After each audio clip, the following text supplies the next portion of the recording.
Oh, yes. Harmony, yes. Let me take my jacket off. Y'all, flu shots, boosters. Speculation, Trump's advisor. Don't be ignoring that shit. All right, we got to sit down. Take my jacket off.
Elon Musk has fired his election integrity team for compromising the integrity of the election. Who would have seen this one coming? It's fantastic.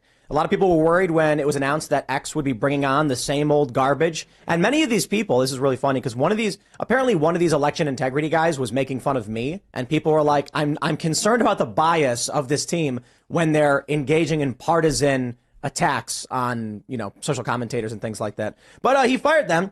That's interesting, and we'll talk about that. We got other big news. This one's fascinating. In the case where the judge summarily ordered Trump to dissolve the Trump Organization, insane, right?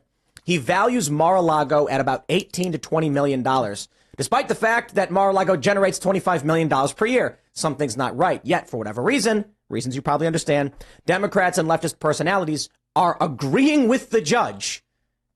This is crazy. The Trump family, they're saying this property is probably worth close to $1 billion. And if you look at comparables in the area based on real estate alone and not a business, they are correct. You got a half acre going for $40 million and Mar-a-Lago is beach to beach property. So we'll talk about that. But my friends, it's debate night. So around 9 p.m., the lesser known GOP debate will begin, where we will waste our time but make fun of Republicans who aren't going to be the president. And I guess we'll enjoy our time doing so.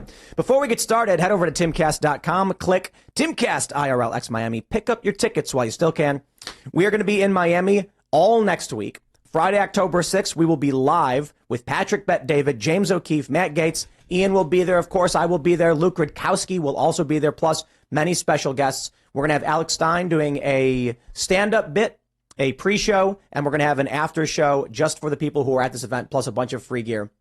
And I believe right now, we haven't yet formalized it, but it is looking like that Friday night show will be a Timcast members only exclusive for a variety of reasons. In fact, I think the Daily Wire with Michael Knowles here, you know exactly why we're doing it. You did the same thing recently with your backstage. Yeah. I saw your video you put out where you were saying we're going to take this normally on YouTube. We're going to put it. So we're doing this event. And that whole show, it's going to be 100 times better for us to be on stage with the audience, everybody watching, participating, and not having to worry about the BS. Plus, it's just a way for us to help make more of these events, make it function, make it reasonable. So definitely get your tickets while you still can. And also, click join us. Become a member. And you get access to our Discord server to hang out with like-minded individuals. They run their own pre-shows, after-shows, midday shows. They're working on projects, games, card games, all this really awesome stuff. If you want to be a part of it, help build culture, another good reason to become a Timcast member. And as a member, you can submit questions to the Uncensored Show Monday through Thursday and call in and talk to us and the guest. However, I do believe because of the GOP debate tonight, we likely will not have a members-only show. We'll just do an extended show where we probably just make fun of Republicans who are not going to be president. That being said, joining us tonight to talk about this and so much more is Michael Knowles. Great to be with you as always. I'm really glad that I could be here because you get accused of leaning in favor of one candidate or maybe another candidate, and I just think Doug Burgum does not get nearly enough support on this show. So I'm here for the Burgumentum, which starts tonight.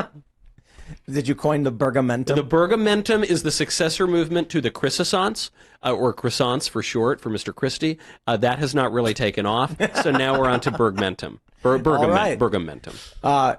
And I think everybody knows who you are, but do you want to give a brief introduction? Yes, I'm the only Republican not running for president this cycle, and I have just as much of a chance as every guy who's on stage. But you won't see me on stage. You can find me at The Michael Knowles Show and elsewhere. Right on. Well, thanks for hanging out. We got Mary Morgan hanging out. Hello, everyone. It's been a minute since I've been on IRL, and I'm back, and I'm happy to be here. I work at Timcast up in the attic on Pop Culture Crisis.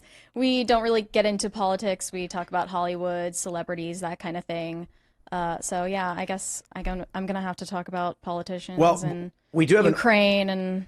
Maybe, but we J6. Yes, but we do have a story that overlaps because Joe Biden called LL Cool J boy. He did. We did and, talk like, about that. They're pissed. He confused him for Corn Pop, in fairness. Had he known what a great guy It's not as bad as it sounds. No? It's really not. The headline sounds bad. It sounds like he was talking to LL Cool J, and he goes, "Hey, boy," like, but that's not really what happened. Either way, I mean, I guess a lot of left-wing people are angry that in whatever context, but we'll talk about it. Yep. So, yeah, whatever. We got Ian hanging out. Hey, everybody. Ian Crossland. Happy to be back. Happy to see you guys. Hello, Michael. Those headphones are fire, Mary. Nice work. Thank you. I like them. Can they see that the lights are flashing? Absolutely. Okay. Oh, yeah. Those light up? Yeah. Yeah, it's faint, very but faint. you can see it. Yeah. It's subtle, Right. Yeah. Tasteful. Yeah. Mm-hmm. We'll just have to turn the lights off. Cool. And then you can see it.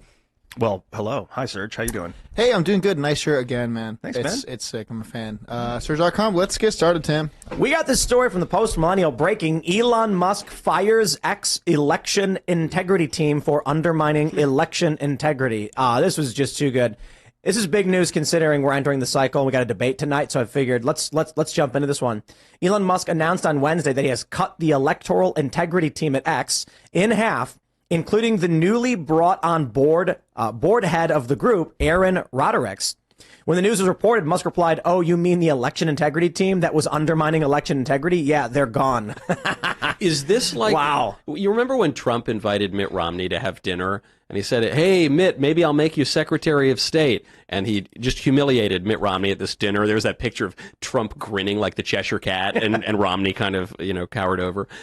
Is that just what Elon does to these employees? He says, "Oh, yeah, I'm going to hire a bunch of election integrity censors, and you're fired. Boom." I wonder how much of this is 5D chess, or I don't know, how many dimensions are we getting? It's 3D chess. 18, yeah. Right. So Elon Musk goes to war against the ADL because they're trying to get advertisers pulled. Elon knows he's got to push back.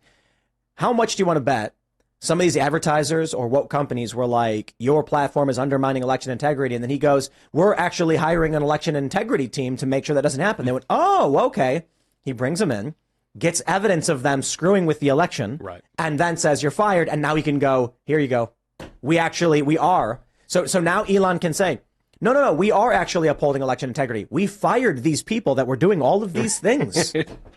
Maybe I'm overestimating Elon's. No, I think Elon's. strategy. If anyone on Earth right now is playing 5D chess, as they talk about it, it's Elon, and you can see it in the way he's handled the Alex Jones ban, and he hasn't unbanned Alex Jones' account. Alex actually is the one who was like, he's playing 5D chess. If he unbans me, all the hate of the vehemence of the world will come onto him. Right now, it's on me. We want to leave it on me, and Elon knows that, so that's what he's doing. Is Alex in the room right now? Did I? I channeled that beast. Wow. So I think Elon you've got to be at that level to be firing rockets up into space and working on national security and stuff. And I mean, he's basically, he's veering the momentum of the Ukraine-Russia war in a lot of ways by shutting down Starlink over top of Ukraine last year. We find He out. didn't shut it down. He never turned it on. He never turned it on. Yeah. So he denied service to a country during a war. So like this guy's got amazingly powerful influence, and I think he's behind the scenes just that they love him. I think a lot of like the arms manufacturers love him. I think that like, if we need a corporatist to be running the world, at least it's Elon. Yeah, I'm now pro Elon. I was never anti Elon, but I was sort of Elon skeptical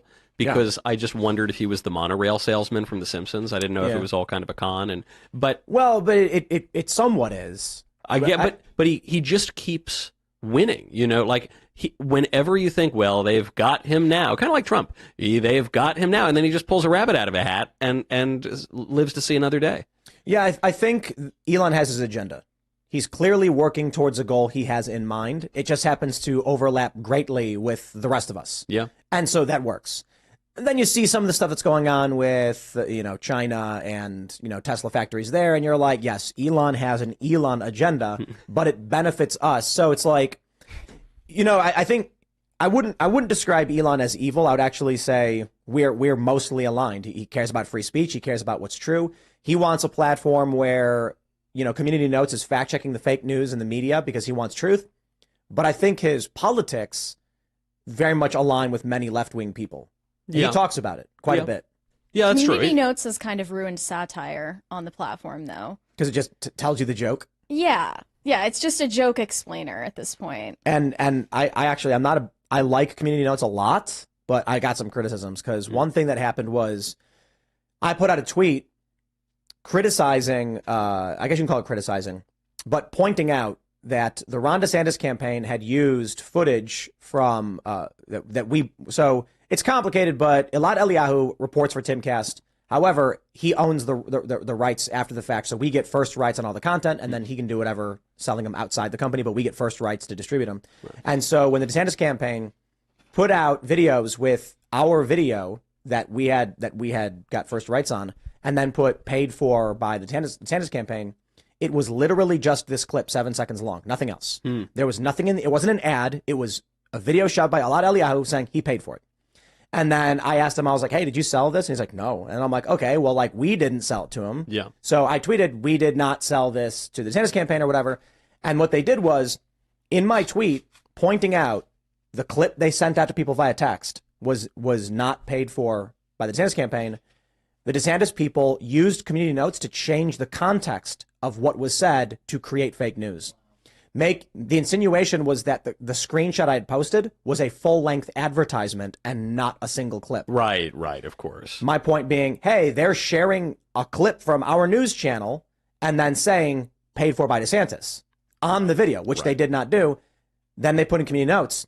Advertisements in the political space must say that they were, I'm like, it wasn't an ad. Right, so that's my issue with, Community Notes. Because the Community Notes are in a way like democracy, which is they're only as good as the community noters. It's only as good as the people. And so a lot of times it's pretty good. But then, sometimes people game the system. Like Wikipedia.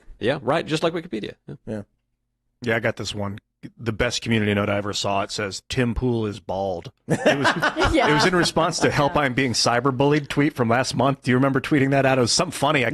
The original post was lost. No, I think it's inverted. I think I responded because of it. One of your supporters was saying, like, Tim's not even bald. And then the community note Tim Pool is corrected him. bald. But it's only half true because, like, yes, some you're baldish. It's half and it's also hair, you know. Like, I don't know. So you should have a community note on the community note say, But- fact check, Tim Pool wears a hoodie. Or a beanie. A beanie, rather. This goes full circle though, because so what happened was someone pointed out that one of Twitter's election integrity guys was insulting me, and it was him saying something like, you know, if Tim Pool had hair, I don't know, I don't remember what he said. Someone responded with, "That's stupid. Tim Pool's not even bald." Then someone community noted it saying Tim Pool is bald, and then I quote tweeted the Twitter guy saying, "Help, help, I'm being cyberbullied." That was the best. One of the best days. But of this my guy got fired. This is the guy. I'm pretty sure this guy, Aaron Roderick, that was him. He got fired. He's gone. And but I think he got fired because, I mean, dude, you hire a guy who then immediately goes on an activist tirade across the board, just insulting people, and your boss is going to be like, "Dude, what are you doing?" Yeah. Yeah, I favor the 5D chess a little bit here because I don't know. I just get the sense that Elon knows what's up, and he goes along and he plays games and he manages to survive. But does anyone really believe that Elon Musk thinks Twitter needs an election integrity czar? No way. When you put up that job posting, like, you have complete control over election-related discourse on one of the biggest social media platforms. What kind of person does that attract? Maybe Who's sending in their resume?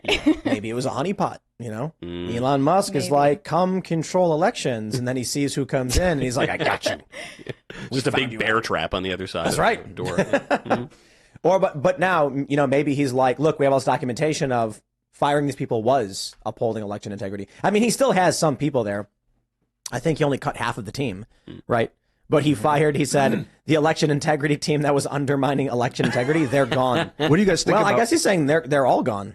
That's what it sounds like. Yeah. What do you guys think about moving shows over to X? A lot of peep creators have been doing that lately. Does Daily Wire mess? We've I think tried Matt it. Walsh did at one point, didn't he? Walsh had to because he got booted off of YouTube, whereas he was I think he was demonetized. Then they shut me down for a week from publishing. Then they shut Candace down for a week. Then they got me. I sort of got out of jail a little bit, and then I think Matt got out of jail too. I don't know about Candace. So they're just playing games. It's always constantly moving, which means even if you're up on YouTube this week, we need an alternative long term. And so we've tried X, formerly known as Twitter, and it's good. We're putting the shows up there. It's nice to have a spot to do it, but you know, they just haven't worked out the kinks. Do you guys watch 45-minute shows on X? They need a. It's not No. user-friendly. Yeah, it doesn't have like skip to the next video. It doesn't have They do. like related They do have videos, that. do they? Yeah, they that rolled out recently. The swipe to the next video, so and you can now do 2X. So they're improving good. it rapidly. Skip ahead, Yeah. skip back, 15 seconds. That's a key part of the player. I think Elon needs to do cash deals. Rumble is doing this. Yeah. Rumble is teaming up with people and saying, "We will pay you up front for you to start building a base on Rumble." And it's masterful. I mean, they've got Street League skateboarding. So for me, skateboarding, I'm like, they got Street. When I found out they got Street League, I was like, whoa, that's big mainstream pop culture stuff. Exclusive now on Rumble. That's crazy. And then I watched the skate video with one of the top pros in the world, and this is not political stuff, and they got Rumble on their wall in their skate park. And I'm like, this is the move. I think Elon doing the ad sharing, brilliant. Very, very powerful move. I think the verification checks, people don't understand why this is such an important thing that Elon Musk did with Twitter Blue. So 10 years ago, all of these digital websites, we'll leave them nameless, they would do something like it was something called ad rights sales, where a company would go, like a company that does clickbait garbage. You may have seen them where it's like 25 pictures of gross celebrities, and each picture is a new page with 800 ads on it. So what those websites would do is all those ad hits count as ad impressions, and then one click turns into 25 times 10 ads. Then with all those ad hits, they sell the rights to a big brand. Let's, call it the Daily Fire or something. Yeah, just to pick one. Yeah, pick one a at random random. nonsense name. But like no, that. the Daily Wire literally doesn't do this. I'm not trying to. I'm saying like a company would then go to like this Slimcast, something like that. Slimcast goes to this company and says, "We want to own the rights to those ads and claim them." And then what happens is, if you get 10 million views, they sell you the rights to those other views, and now Slimcast has 80 million views. You then go to your advertisers and say, the Slimcast network gets 80 million views. It's total BS. Right. What Elon Musk is doing is going to advertisers and saying, when someone sees an ad and there's a check mark, it is a real human. For a while, the concern has been that advertisers are all being ripped off by foreign farms, bot farms, that will make fake traffic to generate ad sales, and then people are buying ads and they're wondering why they're not working. It's being ripped away. So what this has actually done is it's made ads more valuable. So it's becoming more expensive to advertise, but the ads have bigger returns. So it's actually keeping, basically what's happening is when a company would buy ads on these big tech platforms, half of the money is going to India or Turkey, where these farms operate out of. What Elon is doing is it keeps those ad dollars in country where there's real people who are verified. That's why the ad sharing thing is working. It's a good idea. Long story short, or more to the point, I should say, Elon needs to get to the next phase where he goes to prominent, high-profile individuals and says, how much do you want for your show to be an exclusive X show? Yeah. We advertise it, Times Square billboards, TV commercials, YouTube ads, you name it. That's the move they got to make now. Is there a way that Elon can fix it? I'm glad that they're doing the payouts, even though, man, I look at some people, they're just like buying cars with their payouts. I'm making pennies over here. I could barely afford a quarter pounder with cheese with my payouts, but it's okay. It's good. What are you getting? Have you said publicly? I haven't, but I'll break it here. This is breaking news. Oh, I hope all the journalists start writing it up. My first payout was right when I signed up was like $800 or $900, and then it dropped to like $200. Then it's like $100, but I'm getting more impressions. It's not impression based. Okay. Yeah, the money you get from X is based on how many verified users interact with your posts. This is why you're seeing tons of people ask questions. So this is the thing, because I don't Cringe. engagement bait on. Yeah. You know, I just kind of sometimes I do accidentally because people don't like my opinions. But I don't. You're right. The people who are getting zillion-dollar payouts, they all post things like, you know, do you hate peanut butter and jelly? Why? Yeah, You know, and it then, adds right. it adds value to the ads, but it has decreased the value of a tweet to the point where my entire timeline is just people reposting a TikTok and being like, "What would you do in this situation?" Unfollow. I can't. Yeah, it is. That's wild. You can make more money, but it's decreased the value, the actual Of your human posts. value of the post. I think I'm Yeah. getting like $5,000 a month. You're getting man. I gotta get me better check. tweets. What's going on? Got to Also, enrage some when dudes it on the first- internet. Yeah, when you the looked at program my first Twitter? rolled out, like a lot of the tweets about it were in the interest of transparency. ... I'm disclosing how much I'm making off of Twitter ad revenue, and it was these crazy amounts, like $17,000 a month. I saw whatever. that. That looked insane. And I just thought that those were like paid sponsorships for X, right? I'm getting just shy of $6,000 a month. What? Yeah. I need to get some of the. You got to teach me how to get those good fire Okay. tweets. Well, so Be like, All lowercase, not a lot of like punctuation. You don't need that. let me Things that people want to correct. You know, that's let good. me try and Spelling find. bait. Make an e-course or like a paid ebook about how to make money on how to Twitter. farm Oh, that's traffic, but good. there's no A in the word farm. I'm gonna be the new Andrew Tate. I think. You know, Yeah. like how to get Yeah. rich quick. You're on the road. I'm on the road. I need a funnier accent, and I have too much hair. But We were talking about your journey right. to becoming a hustler. Michael, I'm gonna be a hustler, baby. Michael, Yeah. this is Let's what you go. need to do. Okay, you see this? This is how you make money on X. Wow. That. Years. I years went of on this. Midjourney That's and I beautiful. generated Donald Trump whispering sweet nothings to a chicken, and I posted it. It's got 178,000 views. A nice photo. So my mid-journey journey was mostly centered around pictures of Chris Christie as baked goods because I really liked the pun of the croissants, and so I've got a lot of like nice flaky Christie faces that actually get negative engagement. I actually owe Twitter money at the end of the month because of them. In all reality, though, like I have a tweet. I quote tweeted Libby Emmons. It's a NYPD. I'll just pull the tweet up so you can see the example. So this is like real engagement, Yeah. right? Like 2,000 replies, and it's the NYPD police bot. So it's like news stuff, but you know, whatever. I don't know. I don't really think about what I tweet. I just kind of tweet stuff. Maybe I'll just copy your tweets. You're gonna tweet something, and then I'll just copy it and post it, and There then you go, man. be There you rich. go. That's right. That's what I want. Well, so the reason why I quote tweet things a lot is most of my retweets are just so that I'm bookmarking them basically. I'll see a story and I'll be like, oh, that's big. I want to keep that in mind. So I'll quote tweet it like, whoa, and then I'll share it. Yeah. But quote tweeting turns a tweet into your tweet. So it's now your engagement. A retweet is their engagement. A quote tweet is your engagement. It seems like he's trying to get rid of quote tweets, though, or at least make them less accessible. Every time I click on a tweet now and I try to look at the quote tweets, Oh it yeah, says, that's like, true. they're not visible, or you have to like press 5 different buttons to get to like view post engagement. Because he probably wants you to reply. Like, it's all, when you're just trying to completely dunk on someone with facts and logic, Yeah. you don't reply to them. You quote tweet them. That's right. To send your army of minions mob to them. mob them. Yes. Well, which is much more fun. The next step is when Tucker Carlson announced he was doing his show on X, everybody assumed it was a cash deal, and then Elon said, no, we're not doing that.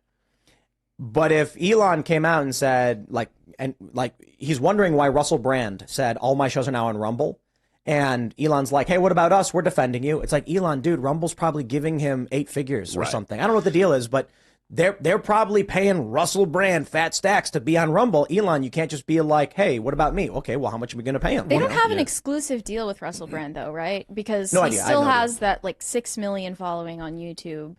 It's a big Yeah, deal to but- walk away from that. Did you guys? But he got demonetized. Yeah, did you follow up? Yeah. I heard that there was advertiser pressure against Rumble. They're like, or Yes. the British Parliament or something. People were trying to aim it. What was that The situation? Parliament sent a letter to the Rumble executives and was like, it was worded like emotional terrorism. Like, we would like to know what you're doing to protect alleged victims. And, Well, 'cause We're concerned stuff about Russell Brand is protecting the making money. creator environment, and we're concerned that Russell Brand is making money off of his content that has nothing to do with his allegations. I've been concerned about advertisers pulling and trying manipulating social media markets by being like, if you have that person on there, we're not gonna give our Ford Automotive money to YouTube. That's so how Yeah. it's been. So it has been, but mine's is trying to figure out a different way. We have crypto that you can use in site, so you get rewarded for activity inside. You get crypto that you can use in the site to boost your posts. It's kind of like this outside force. So I hope he's not too reliant on advertisers, because he hired Linda Yaccarino, and I don't know her, but I've heard that they're more concerned about we don't want crappy posts to be visible. We want the bad things to be hidden and the good stuff to be seen, because that's what advertisers want. Let's do a hard segue. I really want to talk about this story. This is Forbes.com. Trump family insists Mar-a-Lago worth over $1 billion after judge calls value wildly inflated. Here's what it might really be worth. I'll give you the gist. The judge says it's worth around $18 million. That's the amount you make on Twitter every month. That's It's ridiculous. crazy, right? I just a humble 18 million. Okay, they say Engoron, the judge, determination that Trump inflated the value, blah blah blah, is based on an appraisal from Palm Beach County assessor, which found the market value of the 17.5-acre property between 2011 and 2021 to be 18 million and 27.6 million. Let me first break down what is absolutely insane about this. Okay, anybody who owns property knows the tax assessed value is not what you list the property for when you sell it. Right. So the idea that Trump he's being asked what's it worth, he's like, well, if I was going to sell it, I'd say 400, 500 million. The tax assessor is saying 30 million. That's the tax assessor. That's the government. That's their business. Trump deciding it's worth more is not him inflating it. The government isn't the arbiter of the value of homes, just the taxation. So look at, I got to tell you, man, if this is true, this means every single home buyer has been defrauded. Fraud. Of course. So I'm you know what? This is awesome for me, because what I'm going to do now is I'm going to take this judge's ruling in New York.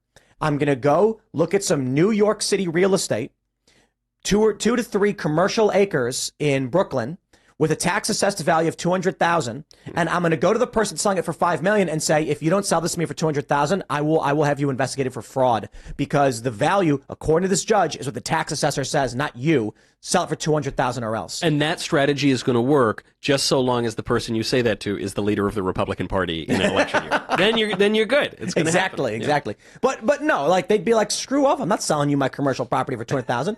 Okay. Then you go and complain, file a suit in this judge's court. Go to Letitia James and say, here's your opportunity to get Trump. Prove that you really do think the property value is what the tax assessor says, and sell me this hot $5 million property for 200,000. Right. I mean, to be fair, I wouldn't be able to sell it after that, so I wouldn't want it. Right? true. That would destroy the property value of New York. The thing about Mar-a-Lago, first of all, is it's a super nice club. I've only gotten to go once or twice, and I expected it to be kind of cheesy and gold and Trumpy. It's just a beautiful, extremely well-established club on beautiful property. But even put that aside for a second. A P.O. box in Palm Beach is $18 million. The notion that this very prominent club in the prime part of the prime beach is $18 million, it's just completely absurd. Yeah, well, I mean, with inflation, in the last 3 years of inflation, if like Yeah. 30%, our a carton of economy eggs is is like 18 20%. Yeah, like if something was $1, it's $1.20 now. I mean, I don't know exactly the numbers, but like 4 years ago, our national debt was like 27 trillion. Now it's 34 trillion or something like that. That's a I got huge it pulled dip up in for the you value. guys. This is Zillow, and this is Mar-a-Lago. Mar-a-Lago goes beach to beach. It's got water on both sides. Yeah. Oh, it looks This so is nice. So I want you to understand this whole plot right here, and I believe it might include this plot. I'm not sure who owns this one, but this one doesn't have a listing on it. And they said it's beach to beach, so I would imagine it's probably Trump's, but I'm not sure. Okay, it says 24.2 million on Zillow. In fact, a few years ago it said 400. And yeah, Zillow Did it changed really? it apparently. Really? This is my understanding. I read an article that said that. I could be wrong. I want to be careful here. But hold on. You see how big it is? You see this itty bitty thing right here? 56.8 million. Wow. Something does not make sense. What? Why is Zillow showing Mar-a-Lago 17.5 acres as 24 million, and then up here, literally next to Mar-a-Lago, a much, much smaller property? And much less valuable because it's obviously not beach to beach. Right. And it's double the price. Wow. So this property, it's off the market. Let's pull up the home details. It's 1.76 acres, and its estimated value. This I want to make sure this is clear. This is a Zillow estimate, not a market appraisal value. Zillow is saying this property is $56 million, but Mar-a-Lago is 24. Mar-a-Lago is 17.51 acres, beach to beach. And it's a club that generates $25 million per year. Right. This little house right here, look at this. This little itty bitty house right here is worth $2 million more than Mar-a-Lago? In what reality does, look at this one. This tiny one right, 30 million.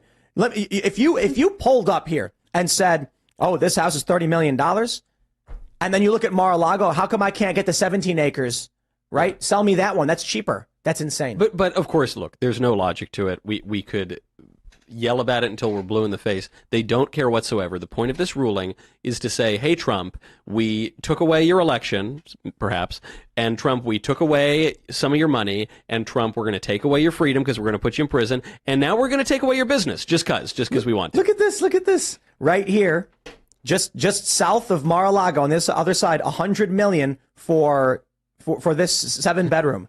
100 million. Yo, 3.5 acres. I'm wondering what the ramifications of this ruling is going to be. Because right now, the people who live in Palm Beach, all of them are angry that a judge just ruled Mar-a-Lago's worth 20 million. Because now, you invested in property in West Palm Beach thinking your value is going to go up. Someone bought a property for 20 million. Now the judge is saying it's worth less than $1 million. But by the way, West Palm Beach, which is on the mainland, that property is worth a ton of money. We're talking about Palm Beach. Palm right. Beach, We're Sorry, talking about the real gem Not West here. Palm Beach. Right. Actual Palm Beach. Like the My number mistake. might make some sense in West Palm Beach, but it's all just a farce. No one takes this seriously, right? No one takes the 4 indictments seriously. No, it's just Letitia James who brought the case, ran for office saying I'm going to get Trump. This is all going on in New York. Why they're talking about Trump's property in Florida, no one even really knows. It's just a joke. And the sad part is, it might work, right? I mean, It's going to work if you're in a communist state where the law doesn't matter. Yeah. And so in the instant, let me show you this tweet from Kyle Kalinske. Kyle said Mar-a-Lago gets revenue of 25 million a year. It's valued at max 75 million. You idiots claimed it's worth 739 million. You did this with virtually all of your properties to inflate net worth and get loans from banks on more favorable terms. Fraud. Kyle's completely wrong about all of this. Yeah. And it's shocking because I like Kyle, but his past few tweets on all of this stuff shows that he didn't actually look at any of it. First of all, the Trump family valued the property between 400 and 600, not 739. Second, why would the value of a 17-acre piece of real estate, a hard asset, only be valued based on the revenue generated by the business? Right. If you were to remove the business outright, we're talking about a piece of property, 17 acres in Palm Beach. Comparables would put the comparables of the acreage just the acreage with no property, puts this property at $1 billion with no business on it. Right. You add $25 million a year, we're probably looking at 1.25 to 1.5 billion as a business property. It's just simple. The scary thing about what Kyle was saying is that the point he made was that Letitia James gave a press conference that proves it. The judge then issued a summary judgment with no trial. Yeah.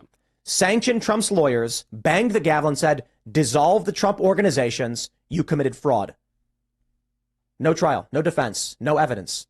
Just a press conference, and the judge says yes. And these people are celebrating it.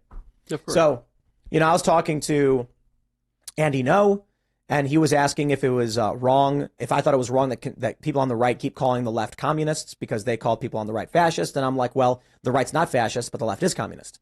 and I don't mean literally every single person, but there's the banality of evil and malicious evil. There are people who are working in service to communism while not realizing it, and then there are people who are literally doing it. They make the same argument on the right about fascism. The only problem is Dave Smith, who they call a fascist, completely disagrees with everything Trump does, or 99% of it. Right. So you can't say he's in service to something he opposes outright. But this is the narrative they're going with right now.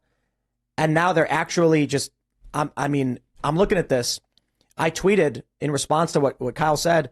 Carl Benjamin, who was just here, said, you were right. They eventually all just become communists. They are now basically saying if the state says so, it is so. And one can talk about all the isms all day long, and communism and socialism are a consequence of liberalism, centuries ago. But even just the libs have this problem, which is liberalism boils down to maximizing individual autonomy. And what that boils down to, we see this in the absurdities of all of the identity ideologies that have proliferated today. But what that boils down to is a diminishing of the importance of objective reality, of things like law, of things like, real estate prices relative to Palm Beach. But all of these things, that goes away. If a man can claim that he is a type of thing that he is not and be granted, that right in society, then we're untethered from reality. And so maximum individual expression makes the law into nothing more than a way to wield a cudgel and beat your enemies. And so we're going to be debating about the law and the objective value of this property, but they don't care. They're just going to smack Trump. And I'll just to add, West Palm Beach, 0.3 acre lot, $5.5 million. Wow.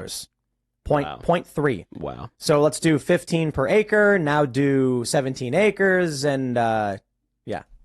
But think and about that's West Palm Beach. It's kind of like in a war. In a war, when the conqueror conquers the conquered, he can either say, all right, give me tribute payments. I own you now. You're conquered. Give me tribute payments. Or they can come up with some silly fakakta kind of legal document that says, well, actually, in reparation for the war, you need to pay us X amount.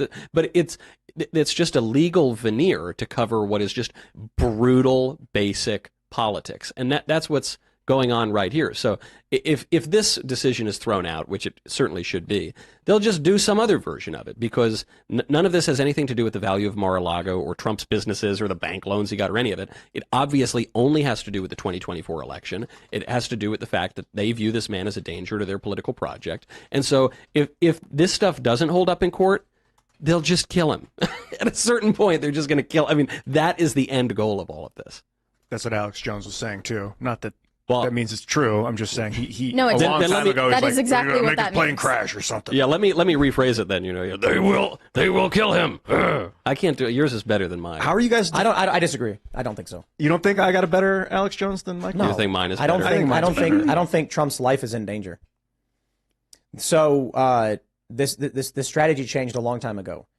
Political assassinations immortalize ideologies. You end up with their faces painted. Look, Kurt Cobain dies and they paint his face all over all these buildings in a bunch of different cities. Yeah. So what they do now is character assassination, which they do to Trump. The problem is it doesn't work. It just doesn't work with him. But this is why I say civil war. That's why they- I don't think that this ends with them being like, okay, we have to stop Trump by any means necessary. It starts with them saying, the system has broke. There's no moving forward. There's now hot conflict.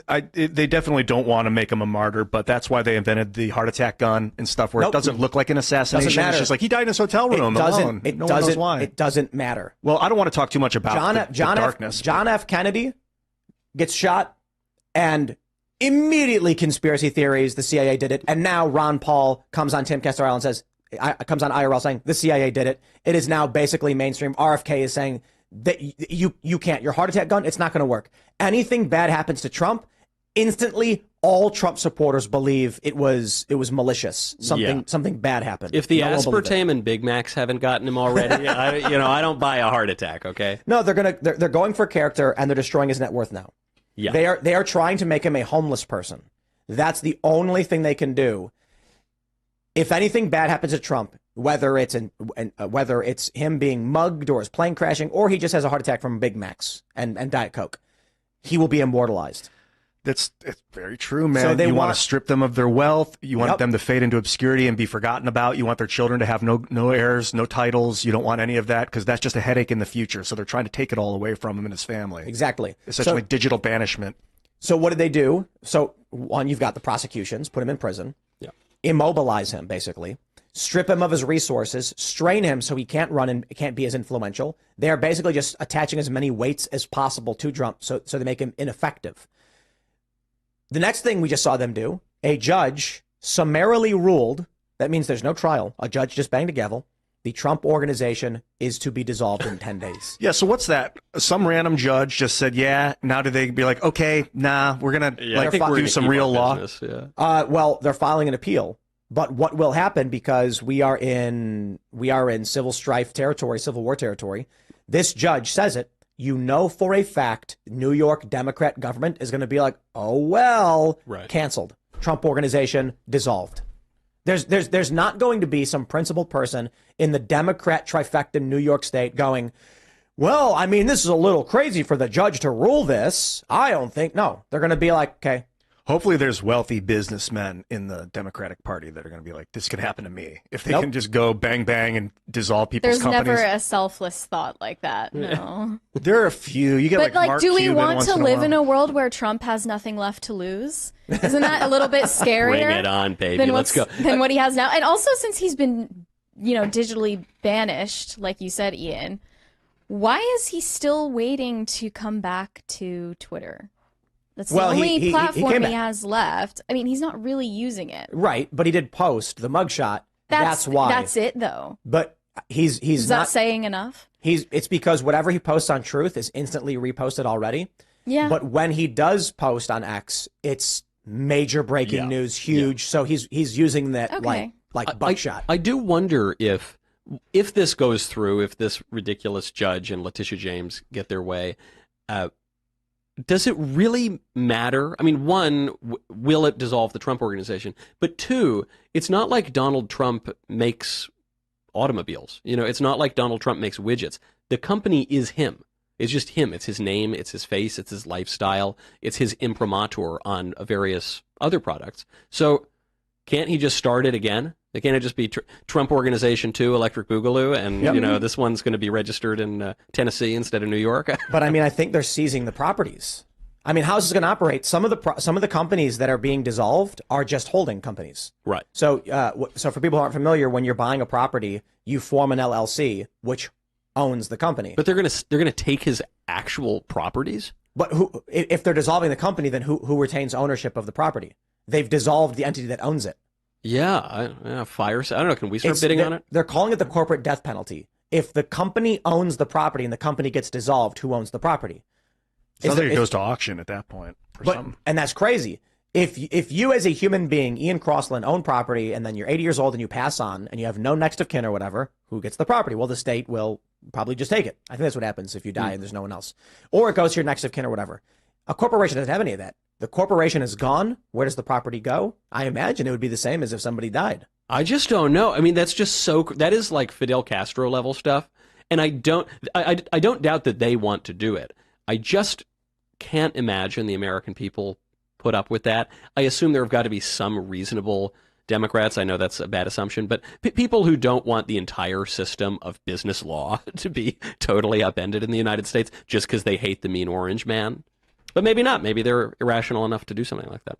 I think you're right. It's just a matter of people being aware of what the hell's happening a lot of times, too. I just love this is also another species of one of the dumb anti-Trump attacks, which is, he's not really that rich.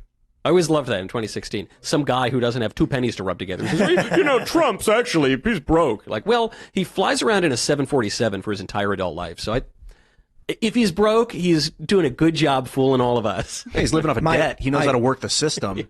You're supposed to have debt and not pay it back if you're a good businessman. It's not that he doesn't. He does pay it back. You pay it back as little as possible just to keep the banks happy, right. and then you use all that loan, that investment money to reinvest to make more than the interest that you owe. You have $1 billion cash in, a 999 million cash out, and then $1 million in your pocket every month or something like that. So it's a massive rotation.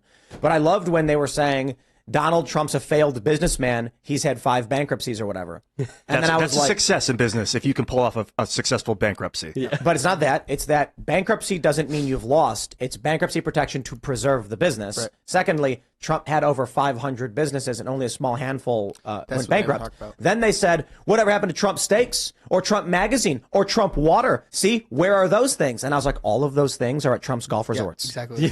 Trump's, go to Trump Doral and you will get a bottle of Trump water. You will see a Trump magazine. You will be delivered a Trump steak to your room. What they don't understand is these companies Trump started are just Trump supplying his own product to cut costs for his golf resorts. Vertical integration. Yeah, right. McDonald's makes their own mayonnaise. Yes, exactly. But also McDonald's brand mayonnaise. It's not in stores. They failed. I mean, he tried the airlines, and now he's just got his plane. But and they say, see, he failed at that airline. I've noticed that every single successful person on planet Earth has failed a lot of times. That is one of the markers of success. Most of them have failed more than anyone has even tried to succeed at anything else. So I just don't see how that's enough. Well, of the 5,000 things the man's ever done, one of them flopped. Like, okay, that's pretty good. Yeah. Not bad. Was Trump University like his biggest flop? Trump University was probably the silliest flop. Yeah. But it wasn't the biggest property he had, though. And also I have a PhD from there. I heard it was a scandal. Is it real? What was the scandal about Trump? Well, it's not like it's not a school like Stanford or Harvard or something. Meaning, if you send your kid to Trump University, the kid won't end up trans, or hating you when they graduate. You're not going to. It's the whole accreditation system, in my opinion, is meaningless. Well, it's not accredited. Well, I don't know if it was. I don't believe it was. I think it was just like a kind of scammy sounding company, but there are like a million of these things. I think it was more so that it just didn't get going. Yeah. Trump tried to start a thing, got a bunch of people in, went nowhere, and then it fell apart, and they were like, yo, what the. Yeah, but I mean, does anyone really think Trump University is more of a scam than like half of the actually accredited universities in America today? Less of a scam. It's less of a scam. Yeah. You're right. Let's jump to this story, because last night we had social breakdown in Philadelphia. Philly police arrest 52 people in connection with rioting and looting.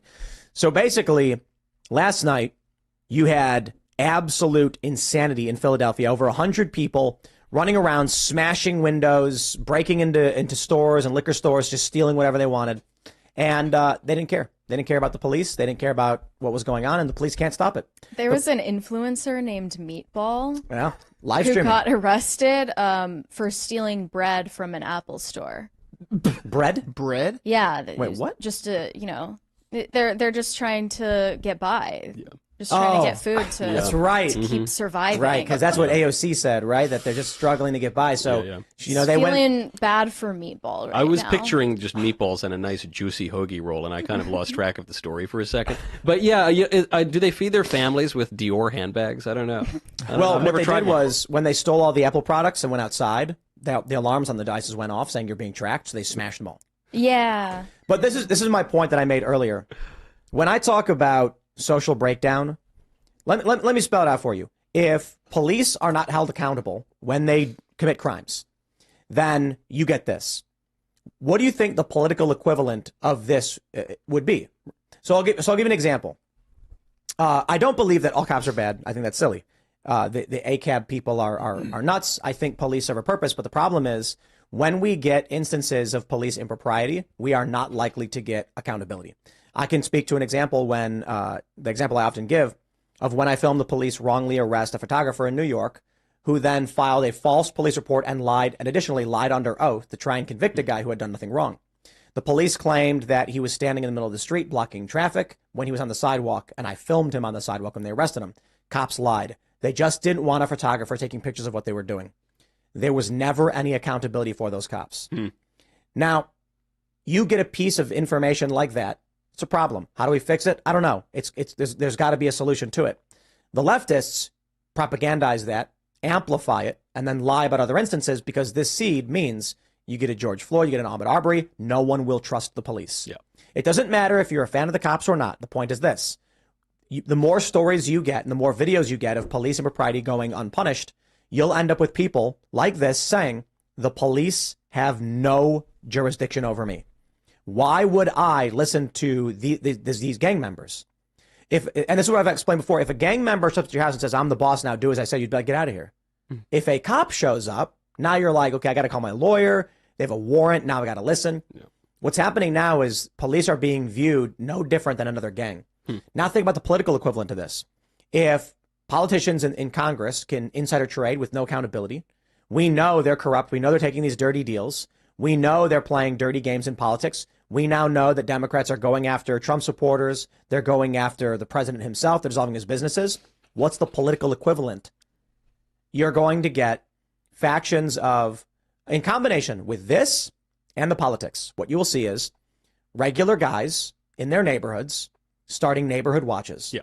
They're going to say the police won't stop the crime. The police can't be held accountable. The government is going to arrest us. We have to protect ourselves. What happens when you get 56 different factions all throughout the United States in their small town areas asserting their jurisdiction outside of the county, the state, or the federal government? A birth of a nation. It's the way you're describing it is to the extreme extent, but at the smaller level, you know, when people are just starting these community watches and they're maybe just arming themselves and they're just making sure that if you exercise your Second Amendment rights, that people are going to be more polite around you. That's all good stuff. You know, I don't want to sound like I'm just trying to make lemonade out of lemons here, and I'd like to avoid civil war if we can do that. But if people have a little bit more situational awareness now, and people don't spend their time hanging around downtown Philly because it's gone up in flames, and people start exercising their rights and working with their neighbors to say, hey, you know, we're going to make sure this is a small town. Try that in a small town, man. Yeah, I mean, look, these guys could be canceled, right? But like, I don't know. I like a little accountability. So here's what I imagine. These people are smashing businesses and flash mobbing all over the place. It's been happening nonstop for several years now, and it's getting worse. This is the worst we've seen. Not only are they targeting stores, now you have 100 people running through the shopping district and smashing up a bunch of stores. And the police are only able to stop around half. You're going to get people who say, try that in a small town. Try that in a small town. What's the implication there? The implication is that we in a small town will defend ourselves. We will shoot you. That's the subtext. And here's what happens. There will be people in a neighborhood, in a suburb, in a blue state that will have guns. The police will show up and say, we are coming to take your guns away. And those people are going to be like, F you, no, you're not, because you don't protect us from the flash mobs and the roving gangs that are shooting at us and killing people. And the police are going to say, shut your mouth and get on your knees. Welcome to a modern Lexington and Concord. I don't think it'll come to that, though. It seems like maybe because we got the internet, maybe because we're American, we've got this culture that the cops are kind of like pissed off at this. Like local cops don't want to go harass people and take their weapons. They don't want to create that kind of animosity. Meaningless. I don't agree. I think if a cop gets an order to go take some guy's gun, they're going to be like, no, you do it, dude. I'm not going to step in front of that guy's Second Amendment right. I got one for you, Ian. If the police were ordered to arrest local community members in their own city because foreign nationals had entered, do you think the cops could be like, I'm not going to arrest the guy who lives here because you want me to protect a foreign citizen? Do you think they do it? I don't know. They did it already. The police in Staten Island arrested the local residents who were protesting their government shipping in non-citizens and paying them. The police arrested the people who lived there. How about the guy who was in his own home when BLM showed up protesting, and the man in his own home, knowing these guys had set fire to another house recently, brandished a weapon. The cops went into his house and arrested him. But What- you know the sad part of all of this? I mean, that's all pretty sad. I think people will just probably go along with it. I like to think they're going to say, no, I'm going to stand up for my rights and my way of life. But man, if even Staten Island can be pushed around, those are like the most obnoxious, you know, sort of stubborn people. We talked about this last night. The American Revolution took 20 years. It started in 1764 and it went until 1783. The revolution started 1 year and a month before the signing of the Declaration of Independence. And the Battle of Lexington and Concord, which wasn't really a battle, it was a bunch of farmers shooting at effectively police.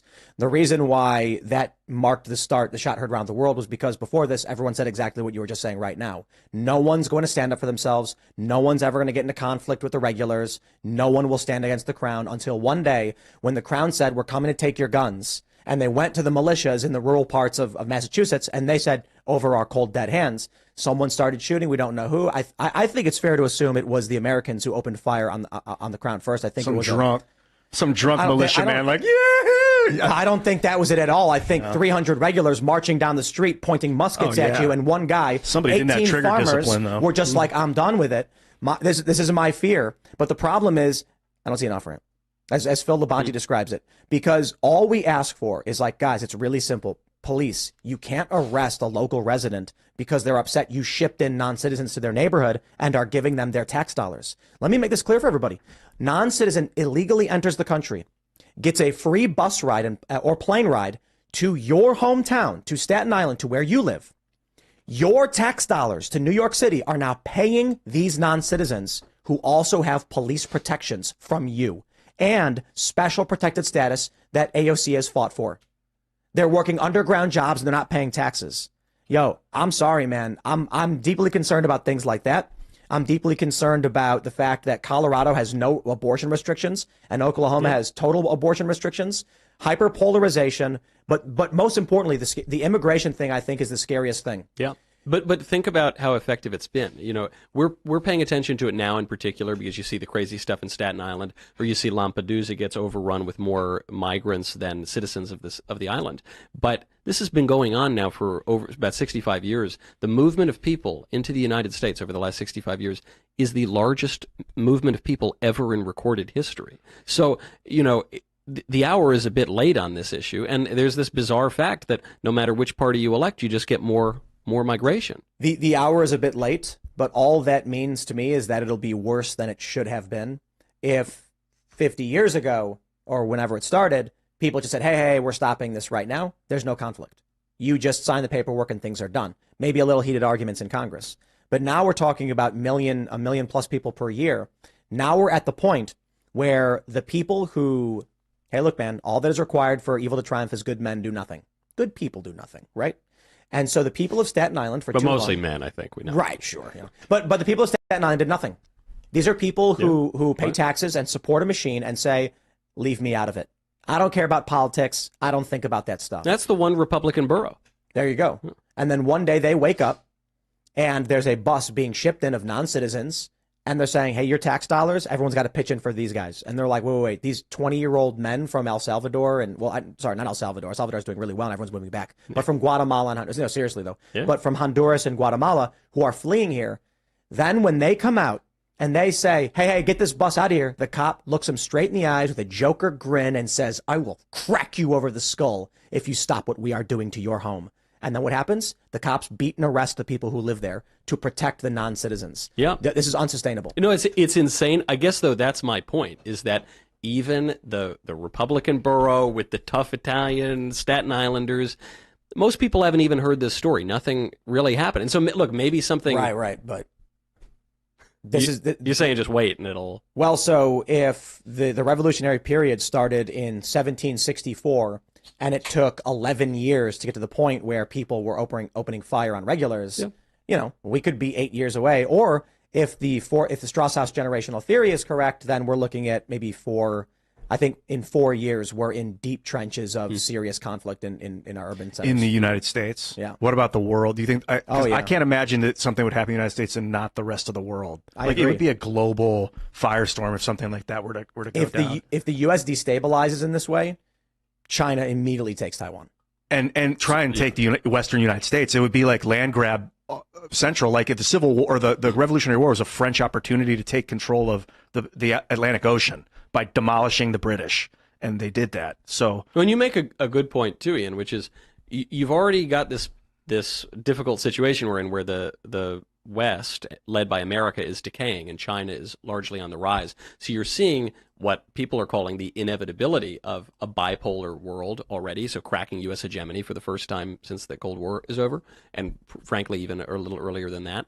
So when you have a shift in the world order to that degree, it almost always ends in war, in a world war. So is it possible that just as we're on the brink of our civil war and pulling out our muskets to shoot our cousins, that we find ourselves in a global conflict already where the stakes are even higher? Yep.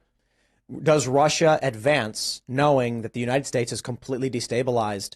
And if Russia does do a larger push, say with nuclear artillery, and I use that as an example because I'm sure they have other weapons and other techniques that could be divisive and powerful, but a nuclear weapon creates a hyperpolarization in the United States. One side, the left, saying this is our casus belli. We must stop Vladimir Putin. And the right would say this is your fault. We should not have been in Ukraine in the first place. You caused this. We need to extract and remove ourselves now. And then what happens? Do you think after a nuclear artillery is dropped in Ukraine that this would extreme political instability already in this country? They're not going to have the public support to warrant sending more troops, more dollars, more resources to Ukraine. We now know, thanks to CBS, surprisingly, that the U.S. is not only funding the war, we're funding the small businesses of Ukraine. Right. When the federal government shuts down, Ukraine will still, the U.S. will be paying the salaries of Ukrainian citizens while not paying veterans benefits. Mm-hmm. Now, I do think Matt Gaetz said they did get a measure through a single subject spending bill to guarantee veterans benefits. They're duking it out right now. I mean, as we're speaking, they're on the floor of the House right now duking this out. But the thing I love about this government shutdown, look, we now shut down the government every year, so I don't even pay attention to it really. This is just this year's shutdown. And the thing I love about it is that it's going to show you who really runs your government. Because just as you say, we're going to shut down all non-essential services, but those paychecks to the shop owner in Ukraine, they're going to keep going. It doesn't matter what the people in Congress say. I think for most, I think most people in this country don't care. You tell them that tax dollars are going to Ukraine, they're going to be like, I can't see it, right? I'll tell you something funny. You ever play poker? You play Texas Hold'em? Yeah. So are familiar with table rake versus time rake? No. Okay, go to a casino, and most of them do what's called a table rake, where that's every hand, everyone gets dealt 2 cards. Everybody puts money in, and then you can increase the wager. And if you don't want to pay it, you fold. The casinos typically take $5 to $7 out of the pot as what's called a table rake. So every hand that's dealt, they will pull 10% up to $6 and put it in their bin. Yeah. That means if they're doing 20 to 30 hands per hour times $6, some card clubs do what's called a table rake. Which is, a time rake. Yeah. Every half an hour, everyone pays $7. If you do what's called time rake, you physically pick the money up and hand it to the dealer, and you're like, that sucked.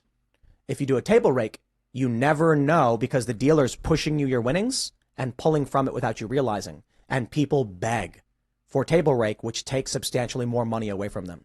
The reason I bring this up is when it comes to us funding Ukraine, so long as the American people can't see the money extracted from their accounts, they won't care. Right.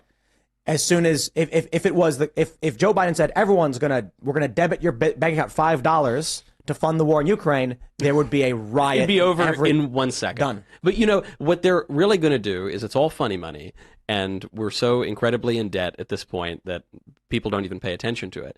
And even if the Congress doesn't approve more appropriations for Ukraine, which is possible, what's going to happen is they're going to just discover another $6 billion. Remember, this was a few months ago, they discovered $6 billion they meant to send to Ukraine. And that wasn't really true. That's not really what happened. What really happened is the political powers who were running our war in Ukraine, our side of the war in Ukraine, they decided that Ukraine needed some more stuff, so they retroactively changed the price of the weapons that we sent over and said, no, actually, look, we appropriated this amount of money, and it turns out those weapons, they were cheaper than we thought. We figured it out, though. And anyway, so we're going to send them more. But it's okay. We're not spending any more money because we just retroactively changed the prices. Okay, great. It's going to be interesting to see how people respond to the fact that our government shuts down and we keep paying Ukrainians. It's like, well, your government won't pay you, government employee, but the Ukrainians get their paycheck. Have a nice day. Frankly, I'd rather pay the Ukrainians than the IRS. I mean, I agree. They need help, wherever you care. I got nothing against the Ukrainians. I have a lot against the IRS. Yeah, I think that if we cut, it's like, here's the deal. You know what? I will completely agree with funding Ukrainian small business and their first responders. That's as far as I go. I don't care for the war stuff. They're first responders, saving lives. They're small businesses. But the money needs to come from the IRS, the ATF, the FBI, the CIA, and the NSA. FDA, too, because they screw with my cigars. Get rid of them, too. Yeah, none of that. So you shut down the FBI and use the money to fund the war in Ukraine. That way you please everyone. I see. You please everyone. Okay. Hear that, Vivek? You got it. Yeah, compromise for all the viewers. Would you agree with those terms? We will abolish the ATF, FBI, and CIA, but we do have to use the money that would have gone to those branches and send it to Ukraine. That's a good poll. Do you guys, and you can't speak for Daily Wires, but I kind of ask you just in general, the talk around the office and stuff, we talk a lot about the solutions to the political is like in the private sector. Is that where your head's at? Some of my colleagues think that. They're much more into doing things through the private sector and culture. I want to use the heavy hand of the law, baby. Look, there's a role for both of these things, but I just fear sometimes when conservatives focus exclusively on politics being downstream of culture, we forget that the law is also a teacher. And I think sometimes what politicians do is they use that phrase, which is true enough in itself, politics is downstream of culture.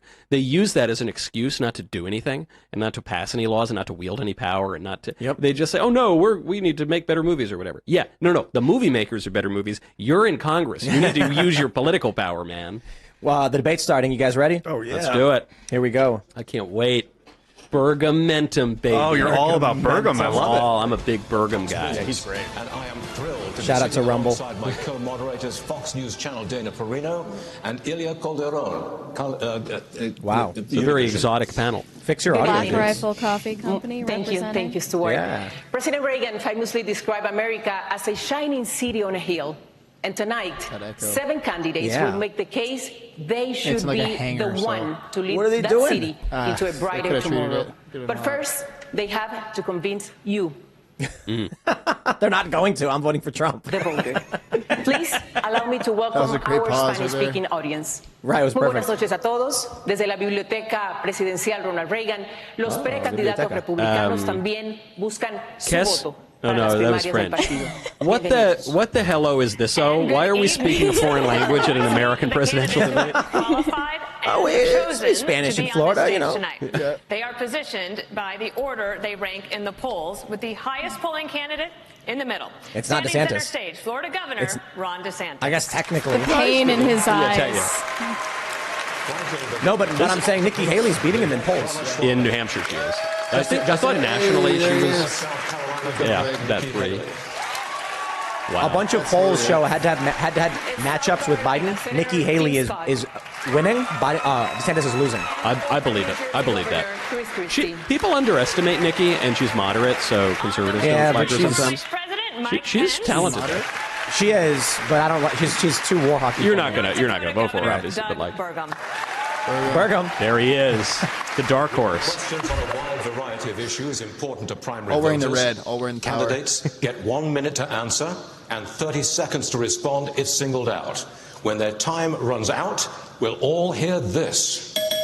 Yeah, that means nothing. We have a lot of ground to cover, And they will so keep please keep it civilized. Dude, this audio is awful. Let's get going. Yeah, it's a hanger. We are a in bunch of this glass spacious, stuff. sunny Oh, it's the place Reagan tonight, Library. Yeah. designed Okay. to reflect the very nature and character of Ronald Reagan. It's a place that makes you proud to be an American. Yet today our nation is drowning in division and incivility. Voters say they dread the 2024 election and find politics exhausting. 2 in 3 Americans think the country is on the wrong track. And 3 in 4 say the economy is not in good shape.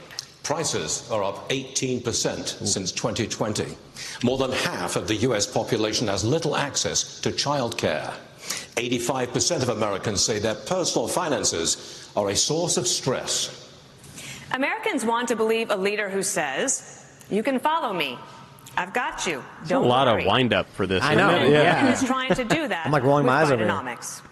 And yesterday, he joined the picket lines where auto workers are demanding more wages. Stuart Varney and has a job great security. voice. Senator He Scott, does. That's an you improvement recently over. reacted I like to the that lady's debate by accent. praising Ronald Yeah, I know, I Reagan like for all of them, firing air including traffic Dana. controllers in the 1980s. Dana, the only one saying, speaking "You English on the strike, stage, you'll as it's fire." meant to be spoken. Would American you erotic. fire thousands of striking auto workers today, Senator? Obviously, the President of the United States cannot fire anybody in the private sector. However, we should look back at the first bill in Congress under Joe Biden. The first bill had $86 billion for the union pensions because they continue to overpromise yet underdeliver.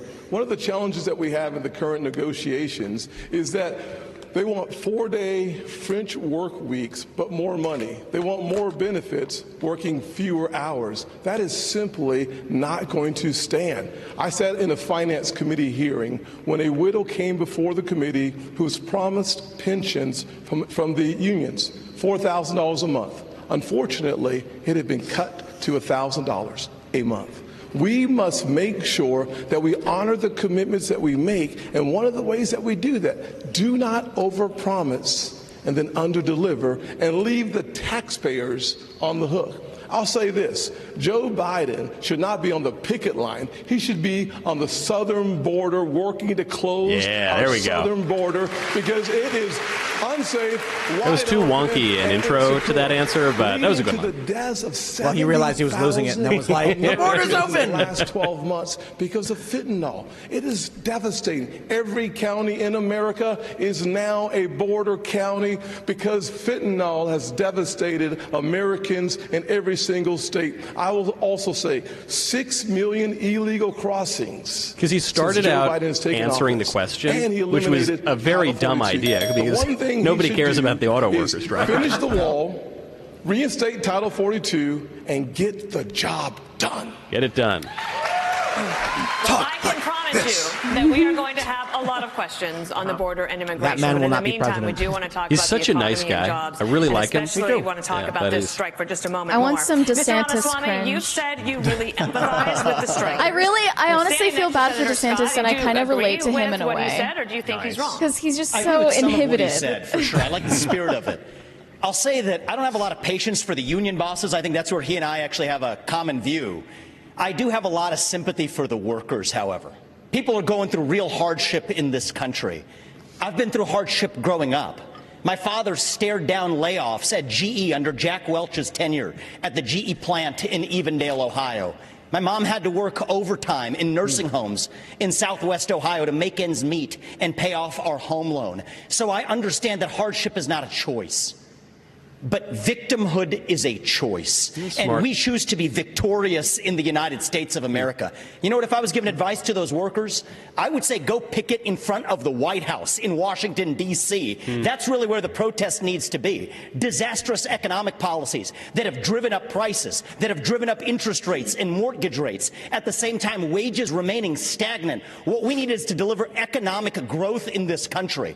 Unlock American energy. Drill, frack, burn coal, embrace nuclear energy, put people back to work by no longer paying them more money to stay at home, stabilize the U.S. dollar itself, and rescind a majority of those unconstitutional federal regulations that are hampering our economy.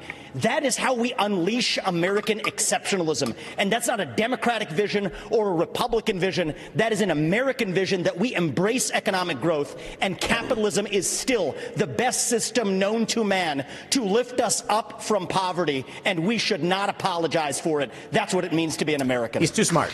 Yeah, he's a smart guy, man. But he needed a more The CEOs of He needed an answer that was more like cake. Just a simple, sweet treat that you easily digest. Started out better. I like that he corrected this view that he's just a silver spoon kid. I like that he said, I grew up, I had some hardship. Usually I find it cheesy, but it's helpful because no one knows who Vivek is. So I thought it was Is that actually true, though? I don't know. Yeah, who knows? I don't know. Lower middle I've been class. friends with him for a while, but I don't know. His parents were immigrants. Yeah. But you also support how these companies operate. Which is it? Well, thank you for the question. I want to thank Univision and Fox Business for assembling such a wonderful forum. Look, I do disagree with something Tim Scott just said. Joe Biden doesn't belong on a picket line. He belongs on the unemployment line. I mean, look, I'm from the second Nobody cared. state in the country per capita. He paused for clap, and nobody gave it to him. Indiana. That was tough. We brought 12,000 factories back to America during our administration. I know something about manufacturing.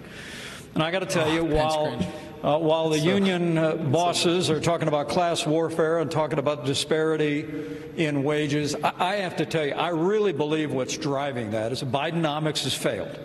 Wages are not keeping up with inflation. Auto workers and all American workers are feeling it. And families are struggling in this economy. And Joe Biden's Green New Deal agenda is good for Beijing and bad for Detroit.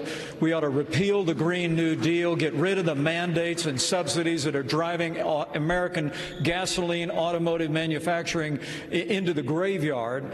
And beyond that also, as President of the United States, I'll be standing with workers all across America, and I'll be standing for the right to work of every American to join a union or not join a union as they decide. I like that. Senator Scott, you were mentioned. Will you care to respond? He said sleepy time. That Joe Biden needs to be fired. That's why I'm running for president. I look forward to being the next president of the United States. I will also say, I know America can do for each. Oh, Rumble. So Yeah, Rumble. The election has been decided. that was enough. That's it. It's over. That was great. Thanks for Burgum hanging out. won, I would say. Have you interviewed Vivek? I have, yeah. So Vivek and I go back to college. He was at the law school when I was an undergraduate. Oh, nice. And we didn't really know each other in college, but we were in similar circles and groups. And then we reconnected because he started making waves in politics. And then 5 seconds later, he was running for president. And I thought, well, that's crazy. And then 5 seconds later, he was pretty good at it. You know, he's like number 2 or 3. He was a libertarian in college. Were you also a libertarian? I hate to confess my sins in public, but I was a bit libertarian. He said he was like pretty libertarian, but then he found the inaction or just the action of the Republican Party aligned more with his appetite for politics. Yeah, but he also, you know, he wasn't out doing political activism or anything in school. When he was at the law school, he was preparing this company that made him about $1 bazillion. Let's get rid of unfair distortions like the state and local tax that they give to wealthy people in blue states and paid by red states. And let's make sure we make the small business taxes permanent. They only made those temporary. They made the corporate taxes permanent. Let's focus on what it takes to get more cash in the pockets of workers. That's when we'll be able to deal with strikes like this, not sitting on a picket line like Joe Biden is. Thank you, Governor Haley. We have other questions to get. When their answers are like, let's fix the problem and offer a solution. You're like, yeah, what solution? Put money in their hands. Like, what? I'm sorry. Go deep. I know they only have 30 seconds. I have to jump in because we're missing the point, and every other network is missing the point. The reason why people are striking in Detroit is because Joe Biden's interference with capital markets and with free markets. Subsidies. We're subsidizing the automakers and we're subsidizing the cars and a particular kind of car. Not every car. We're subsidizing electric vehicles. That's actually a good point. And when you decide that we're going to take all of your taxpayer money, take $1 billion, subsidize a certain type of vehicle, and the batteries come from China. China controls 85% of the rare earth minerals. They're called rare earth because they're I think I'm becoming an unironic Burgum. China is moving 100,000 pounds of earth in Indonesia, in Africa. They're literally destroying the planet so that they can make a battery that's in a car subsidized here. That's why they're striking, because they need the most substantive part of any of these debates. Electric car. Joe Biden. This strike is at Joe Biden's feet. I really like that. Burgum on him. Wow. Allow me He's got stealth. the follow question to Governor Christie. The government will shut down if Congress does not reach a deal by the end of this week. Vice President Pence warns that politics of, quote, Trump's populist protégés, like Mr. Ramaswamy, are a road to ruin for the GOP. If the government shuts down, should voters blame populist Republicans?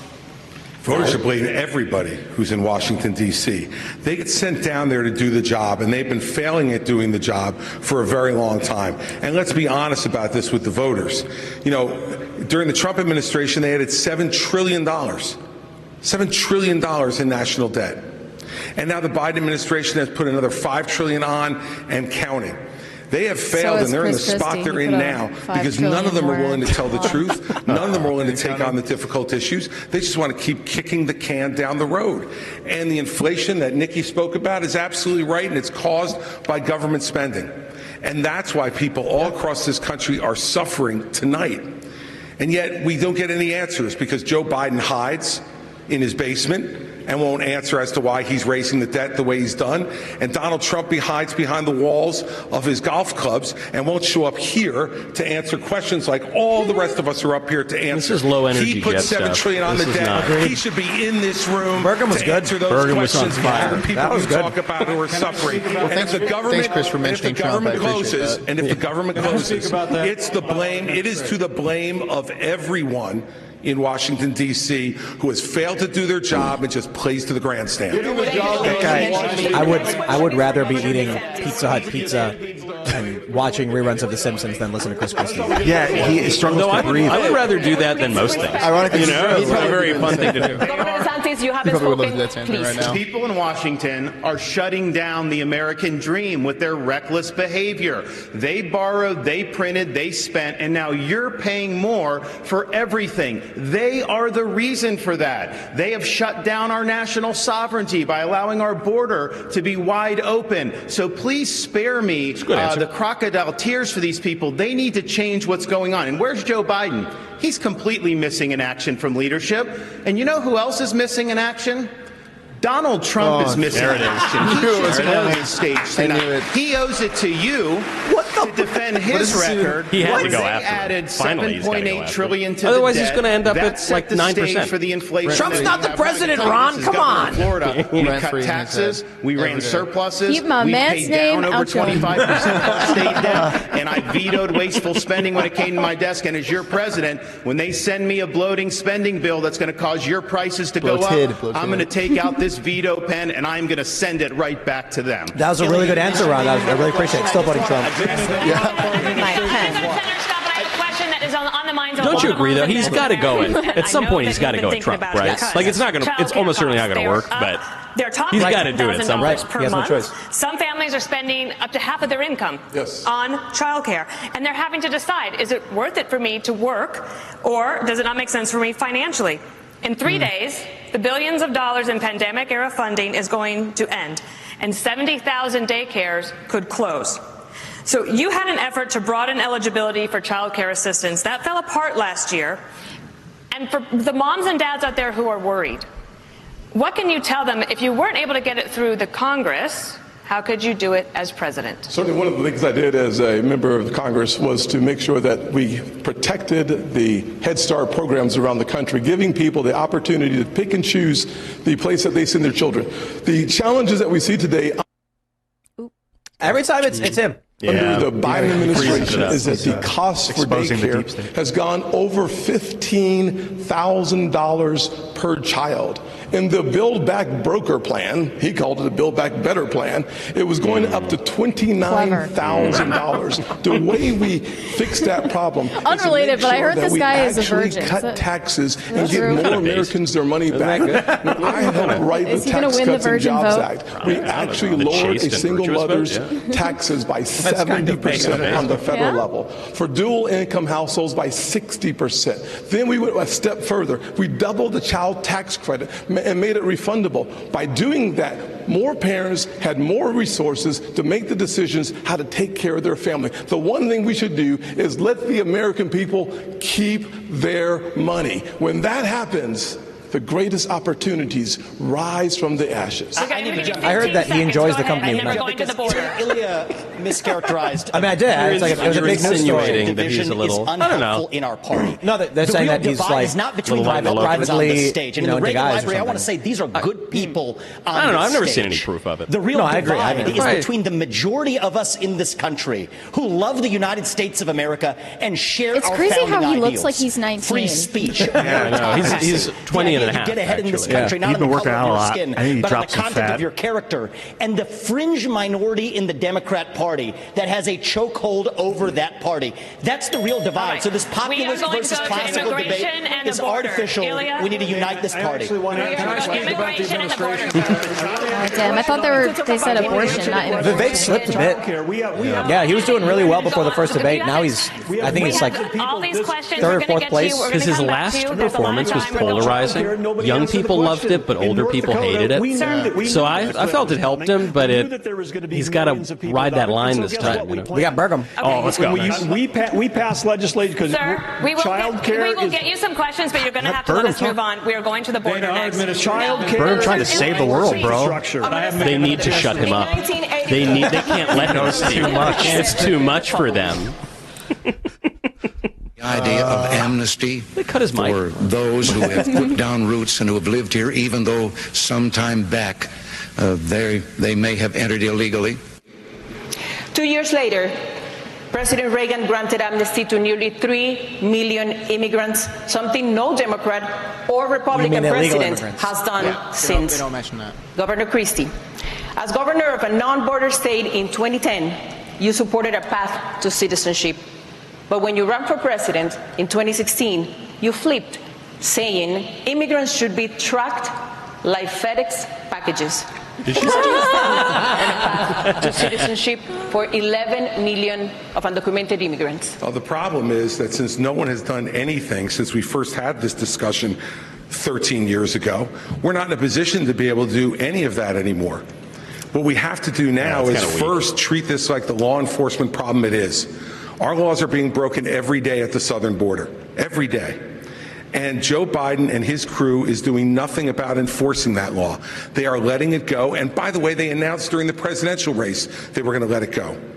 And we need to have a president who acts like I did as governor, enforce the law. First and foremost. And that means what I'll do on day one is sign an executive order to send the National Guard to partner with Customs and Border Patrol to make sure that we stop the flow of fentanyl over the border, but also to make sure that we send a much different message. We want you here in this country to fill the 6 million vacant jobs we have, but only if you come here to follow the law and only if you come here legally. The majority of Americans want to drastically reduce all immigration. And we will send you back across the border from which you came. And the fact is that until we set a law and order agenda in this country, not only now but in the future, we won't be able to continue this. And I'll tell you this. Donald Trump failed on this as well. He said he was going to build a wall across the whole border. He built 52 miles of wall and said Mexico would pay for it. Guess what? I think if Mexico knew that he was only going to build 52 miles, they might have paid for the 52 miles. Thank you, Governor. All right, Governor Haley. Tip your waitress. Most illegal If they immigrants were are like, coming from countries south what's of the your border. answer to the immigration problem? He's I'd seen be the like, Fox News drones. It's you gotta go. Can't stay. Sorry, I have to stay. Yeah. Coming into the country on a Less daily immigration, basis. In fact, more I believe we have a deportation. live That's picture my of it tonight. That next is question. happening right now, Just like live. there you go. In the last decade, the U.S. has spent nearly $55 billion to address the root causes of migration. But crime, poverty, and corruption they persist, and the number of migrants is only growing. Are we wasting our money? Premeditated what criminals. Is when Joe Biden waved the green flag, it told everybody to come. And now we've seen 6 million people cross the border. We've had more fentanyl that have killed Americans in the Iraq, Vietnam, or Afghanistan wars combined. We need to make sure that we are a country of laws. The second we stop being a country of laws, we give up everything this country was founded on. So we have to secure the border. The way we do that is, first of all, defund sanctuary cities. You see what's happening in Philadelphia right now. It's got to stop. We need to make sure we put 25,000 more Border Patrol and ICE agents on the ground and let them do their job. I spent 400 miles down that border, and What's I'm their telling job? you, Just Border detain Patrol them and then agents arrest aren't them and allowed then to release do them their into the job. interior of the Let's country? go back to Like, remain that's not gonna solve Mexico anything. policy. Instead of catch and release, let's go to catch and deport. What about and the let's aid make- that what about the aid that federal taxpayers are paying to deal with the root causes? It's not working. The only aid that we should be spending right now is to secure the border, the southern border, the northern border, period. And I like that Dana pushed the and right now, Americans root are not causes thing, safe. because it's just complete nonsense and we should stop the spending immigration it. system, only when we get the border secure should we ever look at putting any more money into this. Our money should be about keeping Americans safe. We're not doing that. Joe Biden's not doing that. And you mentioned Congress and shutting down government. I'll make it clear. We have to change the budget process. In 4 years, in 40 years, Congress has only delivered a budget on time 4 times. Well, that was fun. All right. Times in 40 years. If they don't keep the government open, they should not get paid. No pay, no budget. That's the way we should have No ticky. Yes, but she's still in the omnibus side of things. Governor DeSantis, China invested $12 billion in Latin America just last year. They signed strategic partnerships with 7 countries, including Mexico. And China's military ties to the region now include arms sales and training exercises. Are you comfortable with China deepening ties with our southern neighbors? Of course not. And the reason why we're in this mess is because elites in D.C. for far too long have chosen surrender over strength when it comes to the CCP. Some people in our country got rich, our industrial base got hollowed out, and they have been able to build the second most powerful military in the entire world. We need a totally new approach to China. We are going to have real hard power in the Indo-Pacific, like Reagan, to deter their ambitions. We're going to have economic independence from China, where we're decoupling our economy. And we are going to go after the cultural power they have in this country. As governor of Florida, I banned the CCP from buying land in our state. We should do that all across these United States. We shouldn't have them in our universities. Good answer. We shouldn't have Basically the Trump Confucius answer. Right, institutes. they're pretty much You see a country in decline, our power's in decline. China's going to surpass us this decade, and if they do that, that's going to affect every single American household. As your president, I am not going to let that happen. I'm going to reverse this country's decline. We are going to choose strength, not surrender when it comes to the CCP. America is not a country in decline. Under Joe Biden, we are a country in retreat. You propose, quote, universal deportation for all undocumented immigrants and their children, Scott's even taking if the children are citizens of the United States. Under what legal premise will you expel U.S. citizens? So the first thing I want to say is I agree with everything. The Republicans on the stage are on the right side of this issue. Militarize the southern border, stop funding sanctuary cities, and end foreign aid to Mexico and Central America to end the incentives to come across. But I do go a step further. You're right about that, Ilya. I favor ending birthright citizenship for the kids of illegal immigrants in this country. Yeah. Now, the left will howl about the Constitution and the 14th Amendment. Hear, the difference between me and them is I've actually read the 14th Amendment. What it says is that all persons born or naturalized in the United States and subject to the laws and jurisdiction thereof yes. are citizens. So nobody believes that the kid of a Mexican diplomat in this country enjoys birthright citizenship. Not a judge or legal scholar in this country will disagree with me on that. Well, if the kid of a Mexican diplomat doesn't enjoy birthright citizenship, then neither does the kid of an illegal migrant who broke the law to come here. And as the father of 2 sons, it is hard for me to look them in the eye and say, you have to follow the law when our own government fails to follow its own laws. That's how we really go the distance and solve this There's some evidence to the contrary, but I'm still with him. I'm totally law in the United States of America, because that is part of what it even means to be an American. Senator Scott, you oppose ending birthright citizenship. What? You were saying there's some issues with common law? So it comes from the Wong Kim Ark decision in 1898, but it goes back further into the English common law centuries and centuries back, that if you're born in one's region, you know, under one's reign, then you are a subject thereof. So it's a tough legal argument to make, but I think as pertains to the 14th, I think he's right. Frankly, if you come here illegally, you are not. Now, surviving a Supreme Court argument is something I can't tell you, but from a perspective of the Constitution, I think it's simple that clearly it was designed for slavery Yep. and not for illegal immigration. It's spreading. I'll go one step further, though. They're When we have a agreeing with conversation this is about the huge. things that are happening on It's this actually a big stage, deal, man. we think about the fact that Vivek just said we were all good people, and I appreciate that because last debate he said we were all bought and paid for. And I thought about that for a little while and said, you know, I can't imagine how you can say that knowing that you were just in business with the Chinese Communist Party and the same people that funded Hunter Biden millions of dollars was a partner of yours as well. It's not nonsense. Whoa. Look, Tim pulling out the shiv. I want to respond. These are good people who are tainted by a broken system, and it's not the fault of anybody who's involved. Some of us are tainted, but the bottom line is when you say Excuse me. Thank you for speaking while I'm interrupting. While I'm speaking. Thank you for speaking while I'm interrupting. You can't be on both sides. Gentlemen, you'll have your turn. One of the challenges we should have a focus on the issues that matter. We know we did business in China. Everybody knows Chris that. leaning on the podium. State of American democracy. Accountable. That's what we need to be. Oh, this is normal, dude. Ron DeSantis. Just talk until everyone else shuts up. I only want to hear from I agree with Burgum. Ron DeSantis on China. When every other CEO expanded into the Chinese market, you know what I did with my first company? We opened a subsidiary in China. But you know what I did that was different than every other company? We got the hell out of there. And when I started my next right company, before you ran for Strive, right when it, no, that was years ago. 2023. Right when I started my next company, Strive, to compete against BlackRock. Excuse me. No. To compete against It's a BlackRock, debate I made a between you and commitment you. that we would never do business in China. And I will say something. I think you have more than time to explain your move. Well, I was interrupted by a lot of people here, and I want to be respectful because I believe these You are weren't good respectful people, last debate. but I do not believe in shut up, these. Tim. Oh, my We're sitting God. here in the Reagan Library. Yes, I wish you in did the not think it honor was of midnight. Ronald Reagan. They need to and cut if I may, the mics of everyone that's not talking. From one admirer And let of one at a Ronald time. Reagan to another. That's what they got to From do. one admirer Light of up their Reagan to another, podium. we cannot sit Let them here talk. and Shut down. 4 years ago. This is I didn't know what's going on. Fucking insanity. Mute it. Scott is making it tough. What's going on? Let us have a Slowly turn it down. Yeah, there. Until That sounds they better. get control. Right? Yeah.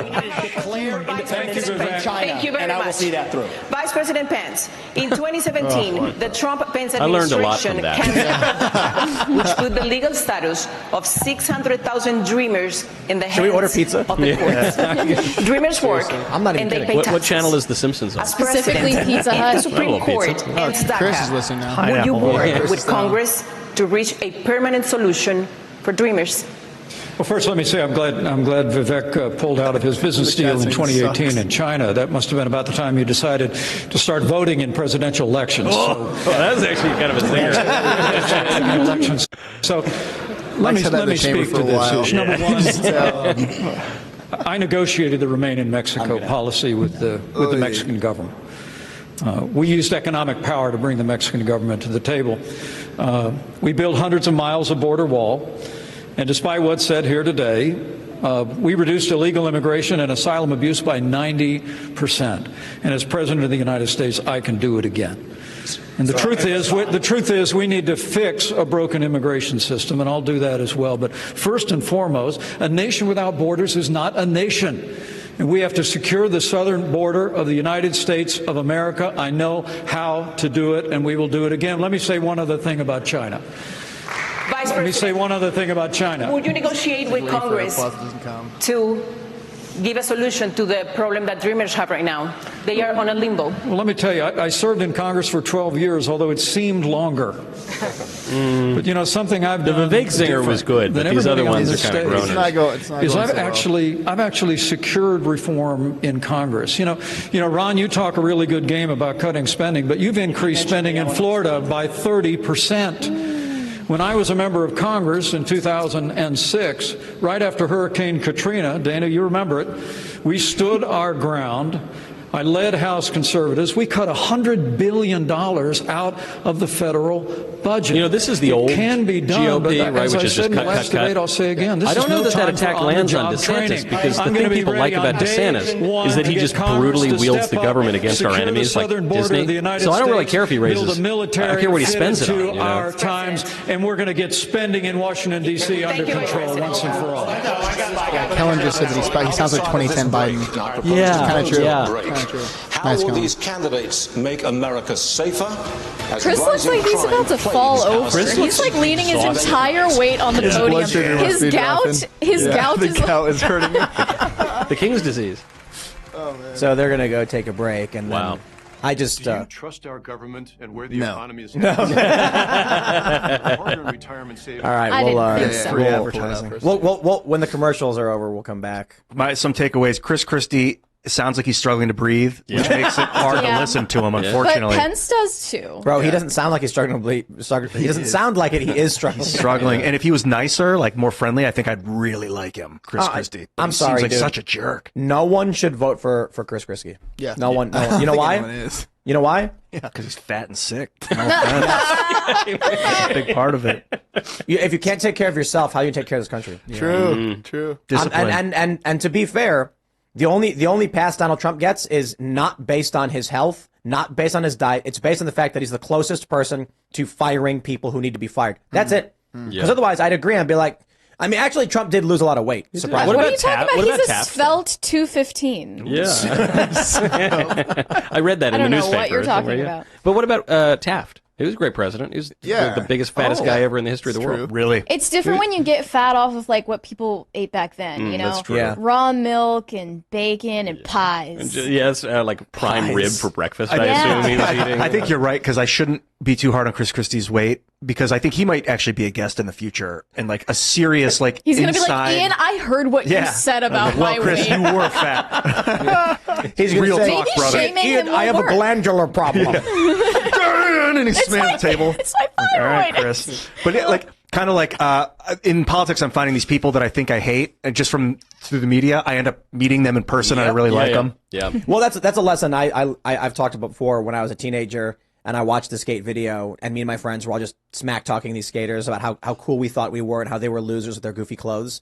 And then we go to California, end up meeting them, and they were super nice to us and like gave us free food and gear. And they were like, "You guys rock, man." I was like, I feel really bad for talking bad about these That's guys like for no reason. the culture war in a nutshell. Yeah. All this I Sort think of. politicians are just as bad as we think they are. Yeah. Or worse. But the ones that Or come in worse. here, I like. But they're the Sean Spicer, for instance, I love him. Like I got he's such such a a sweet guy. horrible Yeah. view of him through the media, and then I was like, well, I'm going to meet Sean Spicer. Steve Bannon was another one. I was like, I'm supposed to be afraid of this guy, I guess. Then I meet him, and I'm like, oh, these guys are legit. Like, Yeah, just but smart, straightforward. Then you dudes. see like AOC, who She tells is as bad. She tells her constituents who are yelling at her, "No more illegal immigrants." She screams over them, "We're going to give them your tax dollars. We're going to give them your homes, and we're going to give them special protected status." I'm sorry, that's evil. Yeah. No, some are bad, but I'm with you. Once you meet a lot of politicians, you realize that many of them are kind of boring, and some of them are, it's not that they're evil, they're just like, they don't care that much about much of anything, but a lot of them actually are like nice, good people who were like a little bit nerdy in school, and you know, they're just, yeah, it's kind of sad, because if they were truly just menacing evil monsters, it would explain why the country is so degraded. But like, a lot of them are just kind of, you know, showing up and doing their job. Yeah, getting a job on the bridge of the Death Star, and like, why does everyone hate me? You're like, yo, because Here's a question. How many members of Congress can you name? Let's just say the House. How many members of the House can you name? I don't know, 20, 15, Right? 10, Right. 20? Yeah. Yo, Like we do 20, a show. but- We've probably interviewed more than 20 members of Congress. I can't name any of them. Yeah. You know, we know the ones we like. We know the ones we don't like. And then I have had full conversations with members of Congress, not recognizing them at all. Yeah. And I work in politics Right. for a living, you know, and I just, a lot of them you just don't, even prominent ones. Yeah. Yeah. All right. Looks like we're back. Oh, that's a cool venue. It's Reagan's Reagan Library. Reagan Library for the second Republican presidential debate. I do want to just remind We should have everyone, ordered there's pizza. 1 minute for questions, Yeah. I 30 would just seconds be- for I a just- follow-up, and when we mention each other, that means a fewer questions. I can't do. I ate all that jerky. So, we want to talk about crime. This has It- been a yeah, horrendous I ate it all. I'm problem sorry. in our country. It's with gone. Fox You want News food? and others Alpha have been jerky. covering Meat it. sticks? Governor You want some? Christie. Is that what they're Crime in major called? cities Yeah. is striking Well, no, we had a bag of fear into the jerky. hearts I'll of go grab some. I'll be right Americans. back. Just Really? last Wow, night, thanks, looters man. took over the streets of Philadelphia. We should have just wings. You said in the last debate What that you they would did to use those U.S. attorneys to mannequins. Next prosecute time. crimes Yeah. local prosecutors won't. But they Yeah, are next time we stretched should as well, order a and bunch they of could not pizza and handle wings. all Yeah. of the lawlessness, the shoplifting, all the carjackings, the armed robberies. They're all surging. Progressive prosecutors were elected by their constituents, and they can't be fired by a president. So what would you do to end the revolving looks door like he's gonna of criminality? collapse. Well, look, Dana, I'm the only one on this stage who's done it. No, come For on. 7 years, I ran the 5th largest office in this country. at the U.S. Attorney's Office in New Jersey, and we set records for the number of prosecutions that we brought that still have not been broken. And the reason was that we went after the crime that was affecting people's lives. And as president, I will appoint an attorney general and instruct that attorney general that you are to put all the resources that are necessary to bring our cities back under control. The fact is, they will be stretched. So there's no doubt about that. But that's what they take the job for, because they love the idea of enforcing the law. We've got to bring law and order back to this country, and not just in our cities. But we need law and order back everywhere. We need law and order back in our suburbs. All you hear. Yeah. We need it in our rural areas. People feel threatened there. And we need it in Washington, D.C. also. And Donald Trump should be here to answer for that, but he's not. And I want to look at that camera right now and tell you, Donald, I can't not hear it. You can't help yourself. I know you're watching, okay? And you're not here tonight. Not because of polls and not because of your indictments. You're not here tonight because you're afraid of being on the stage and defending your record. No, I'm pretty sure it's the polls, actually. Pretty sure the reason he's not there is because of the polls, because he's up like 50 points. You know? We're going to call you Donald Duck. Ian, you are Donald Duck. Donald Duck. A couple of prosecutors in your state, but as governor, as president, you would not have the ability to do that. How do you think about dealing with the root causes of crime, especially this revolving door of the criminals? They just get out and come back and commit another crime. Well, the crime in these cities is one of the strongest signs of the decaying of America. We can't be successful as a country if people aren't even safe to live in places like Los Angeles and San Francisco. Just being in Southern California over the last couple of days, my wife and I have met 3 people who have been mugged on the street, and that would have never happened 10 or 20 years ago. In Florida, we back the blue. We support the men and women of law enforcement. They are keeping us safe. We have a 50-year low in the crime rate.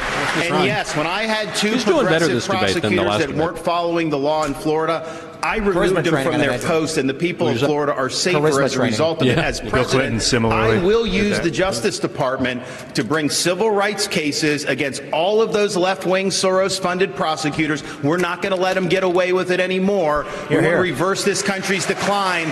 We need to choose law and order over rioting and disorder. And I will not let you down. Governor Haley, I would be nuts on the stage, dude. You have no idea. Shortage. I would be like, I will prosecute all of the Democrats who have illegally gone after Donald Trump. Is at a record low. 3 years ago, you signed a pledge to support law enforcement. Now, pledges are a nice idea, but what's your actual plan to get more police on our streets? Well, and I actually did it in South Carolina, too. You know, what we knew in South Carolina was you take care of those who take care of you. We have to start taking care of law enforcement, but it's not just taking care of them with words. It's making sure that you also follow through on what they do. Right now, we have a lot of stolen guns on the street. Well, these law enforcement officers, they arrest these people, and then they go and they're let out the very next day. So law enforcement feels like no one has their back. We have to start prosecuting according to the law. We have to make sure we have the backs of law enforcement, and we have to make sure that we're a country of law and order. But I want to go back to China because I don't think we spent enough time on that. Why was she there last time? Right now, we have to look at what government's doing to hurt us against China, too. You have a company, U.S. Antibiotics, that produces amoxicillin, the #1 antibiotic that we need. And right now, there is a company in Bristol, Tennessee, that produces that. Yet our federal government only gets it from China. We need to be focusing on companies that produce in America and supporting those companies that produce in America, not companies that are helping China. That was unexpectedly a good point. I expected it to be some sort of shallow pivot. Thank you, Stuart. We're going to stay in the topic of crime because it affects all of us. Governor Burgum, for the first time ever, a Univision poll found that mass shootings and gun safety are one of the most important issues for Latino voters. Let her have it, Doug. Mental health concerns are not unique to the United States, but gun violence is. Yeah. No, what is your specific plan to curb gun violence? If you just start speaking perfect first Spanish. we need to know is understand is I think that the liberal Oh, no. He looks like Scorsese. Left seems to be just completely bent on prosecuting law-abiding citizens that are gun owners, because every solution they have to this is take away the Second Amendment rights of Americans, and somehow that's going to solve the problem. But all these cities that we're talking about that you showed the videos of tonight, they have some of the strictest gun laws in the country. So we know that that's not what's working. But what we have to do is get back to the core issues about the family. We have to get back to behavioral health and mental health. We've got to get back to actually enforcing the laws these people talked about. And like we've done in North Dakota, where we've got the goal and we're on the track he legitimately to be the most might get a bump out of state this. in the nation. Like he's not going to go that far, the most military and the most support of what we're doing in terms of law enforcement, because the morale is down because we've been defunding the police, because they've been attacked in the press. The police have become the bad guys when they're the one. There's all these jobs available in America. Why would you be a policeman if people don't even respect them? Every time I see a policeman, the first thing I say is thank you. And so does everybody else in my family and most of the people in our state, because they know we have to respect the people that are out there defending us every single day. Are you a burgomaniac? I am a burgomaniac. About 90% of fentanyl is seized at official border crossings, and 57% of the smugglers are U.S. citizens. How would you stop fentanyl brought into the country, mostly by U.S. citizens, through ports of entry? There's two sides to this, and we have to be very honest about it. One is we do have to seal that southern border. Building the wall is not enough. They're building cartel-financed tunnels underneath that wall. Semi-trucks can drive through them. We have to use our own military to seal the Swiss cheese of a southern border. But we also have to be honest. There's a demand-side problem in this country, too, a mental health epidemic. I met family in Iowa, two parents, Kathy and Derek. They lost their son, Sebastian, 17 years old.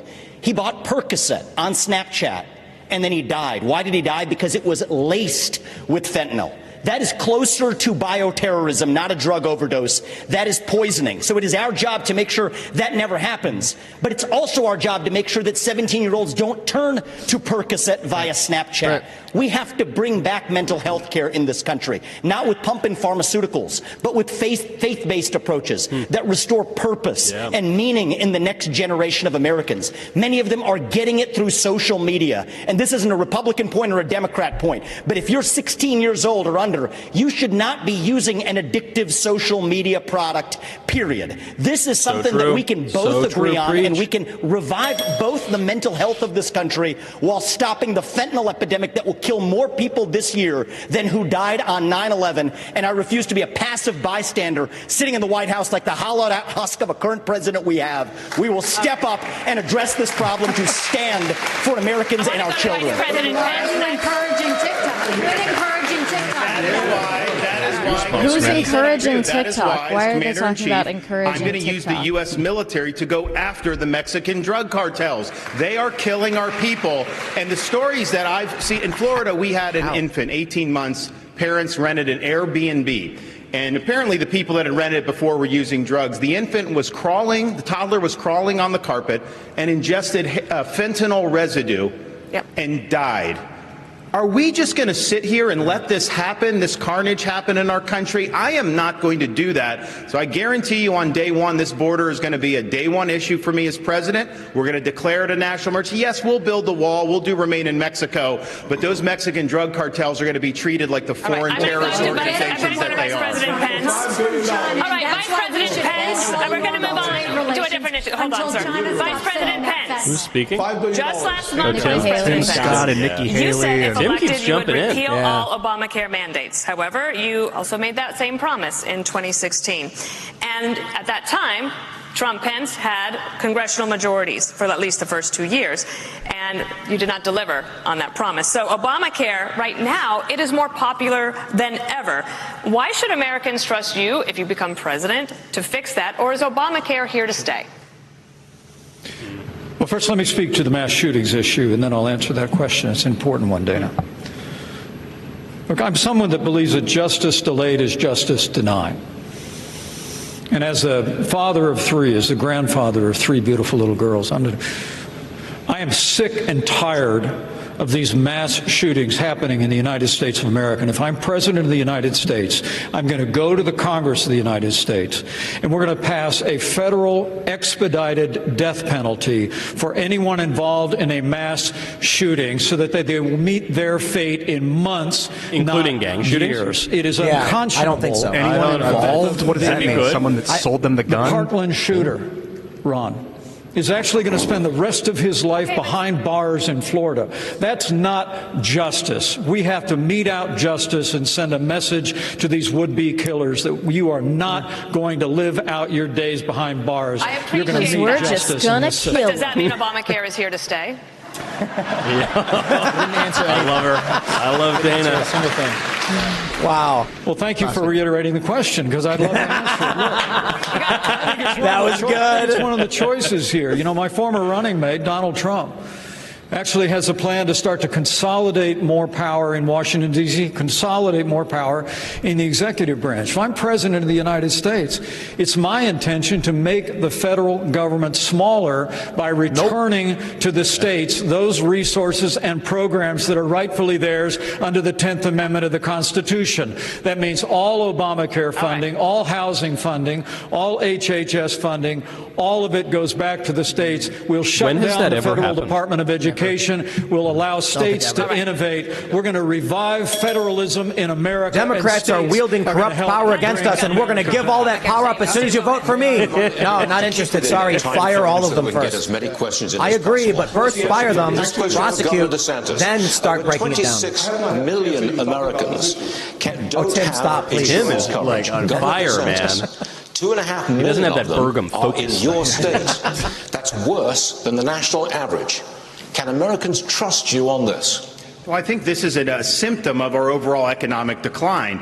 Everything has gotten more expensive. You see insurance rates are going through the roof. People that are going to get groceries. I spoke with a woman in Iowa, and she said, you know, for the first time in my life, I'm having to take things out of my grocery cart when I get to the checkout line because the total goes up so quickly. So this is very real, and people are hurting out there. So we've got to address the underlying problem with Bidenomics, the overspending, taking all Biden's rules and regulations. I'm going to throw them in the trash can on day one. You're not going to have to worry about that. We're going to open up all of our energy. We will be energy dominant in this country. That will lower your gas prices. And what we need to do with health care is recognize our health care is putting patients at the back of the bus. We have big pharma, big insurance, and big government, and we need to tackle that and have more power for the people and the doctor-patient relationship. Governor, why is your record in Florida on insurance worse than the national average?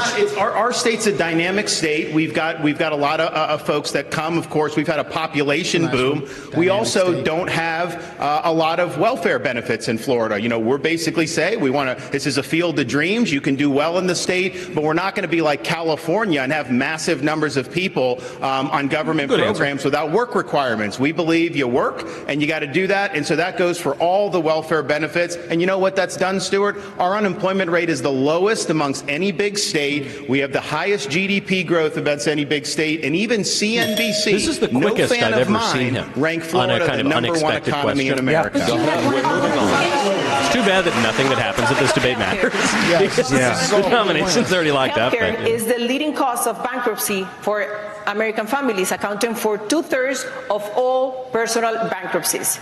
As president, how you protect Americans who get sick from financial ruin? First of all, how can we be the best country in the world and have the most expensive health care in the world? We have an issue. My mom was in the hospital. And when she was in the hospital, they tried to bring her a couple of Tylenol. And she said, I don't need it. And they said, honey, go ahead and take it because you're paying for it anyway. Why is it that when we got the bill, the insurance company and the hospital negotiated the bill for her without her having anything to do with it? When I am president, we will break all of it, from the insurance company to the hospitals to the doctor's offices to the PBMs to the pharmaceutical companies. We will make it all transparent, because when you do that, you will realize that's what the problem is. Second thing is you've got to deal with tort law. The doctors don't give you the 10 tests because they want to. It's because of the 90% chance they'll get sued. And then we need to bring competition back to healthcare, get rid of certificate of need systems, and make sure that they can compete. We have to put the patient. Is she running for Congress or is she running for the president? Right. Yeah. You know, and once we this give is the an issue patient with both the her ability to answers decide and their Ron's healthcare, last answer. deciding which plan They were want, actually that quite is good what and we'll see substantive and, you know, in the weeds. And that doesn't often serve a presidential campaign. The president can't do it. The president can't do it. I mean, he could lead. He could. Yeah, the Pershings. Yeah, he could push around the Capitol Hill. But yeah, that's a good point. I will say. Talk about why do we have the most expensive excuse me, healthcare Tim. in the I have world? to ask you. Tim. It's because the federal government got involved the same way they did with EVs, and they said we're going to subsidize a particular kind of software back in 2008 under Obama, and they said, hey, we're going to do this. It's going to make everyone more productive. All of you that are watching have been to a doctor's office when the doctor's got his back to you and their hands on a keyboard. The So only true, industry King. in the So world that's true. ever absorbed $1 trillion of IT and became less productive. They saw less patients per day. Is U.S. healthcare because they were subsidizing a certain kind of technology. It wasn't about improving healthcare. It was about picking winners and losers. Every time the federal government's involved, whether it's higher education, healthcare, or now the auto industry, things get more expensive and less competitive. Slay King. But he could provide that balance to Trump that we thought Ron would. Right. Yeah, no, you know, it's not the craziest idea. I know. Republican debate rolls on. He's also extremely rich. I got to say this about healthcare, man. People are going to Mexico for healthcare. For real. These people are like, everyone's going to Canada. No, they're going to Mexico, dude. That was you. I went to Mexico for my hip problem, and it's because it's cheaper, faster, and better. So my hip screwed up from a repetitive sports injury. I call around these doctors. We don't take your insurance. We don't take your insurance. And I'm just like, this is the craziest thing. Michael, I have to say this. Yeah. I am rich, and I cannot go to a doctor. And this pissed me off. That's insane. It is. I called. We have insurance. I have insurance. We have the employees here have insurance. And I called the doctor, and I was like, yeah, I'm having an issue.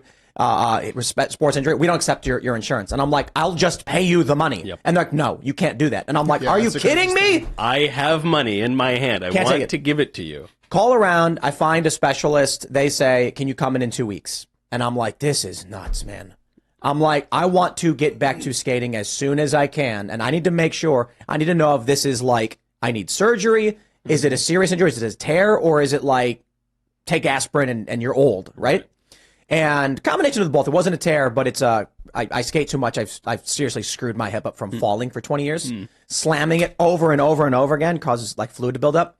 That's why I only razor blade. I don't. That's why razor I don't blade. Yeah, razor. Is that what they're called? Rollerblade. A rollerblade. Hell yeah, dude. That's when you mix it up with that scooter too. So we have all that stuff. We have BMX. We have bikes. We have scooters. We have blades. But so I get some advice from a good health, a trusted health professional friend who says Cellular Performance Institute. They're in Tijuana, and I hit them up, and they're like, "We can have you out in 2 days. Immediately get your MRIs done. Immediately get a doctor consultation, and give you the general treatments in a matter of days after diagnosis."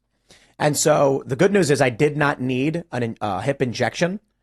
I actually just needed I just got a generalized treatment, and they were like, "Look, you've got like traumatic hip injury we have no recommendation for you. Just, we're going to give you a general revitalization." I got like IV NAD stem cells in general, and it took 1 week. Luke was there. I was there with my girlfriend, and it was day one, MRIs done. In the United States, it was, can you come in 2 weeks for a consultation? After the consultation, we'll schedule your MRIs for a week later.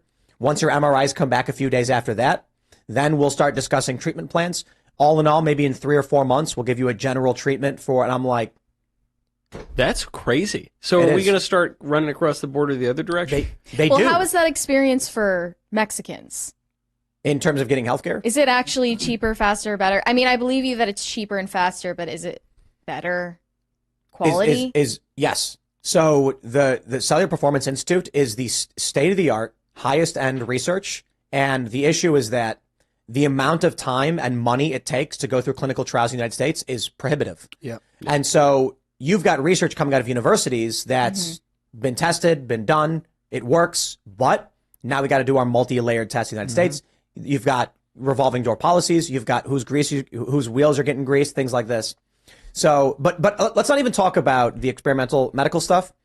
Dental care. Yeah. It's a huge one. They do platelet-rich plasma. I think it's called. Yeah, PRP. So here's what happens. After you get, say, like a filling or a root canal or whatever it is you got to do, your gums are all messed up. They're sore. A few days later, you're mostly fine. What they do in Mexico is they extract your blood, take platelet-rich plasma, and inject it around the site, which rapidly increases healing.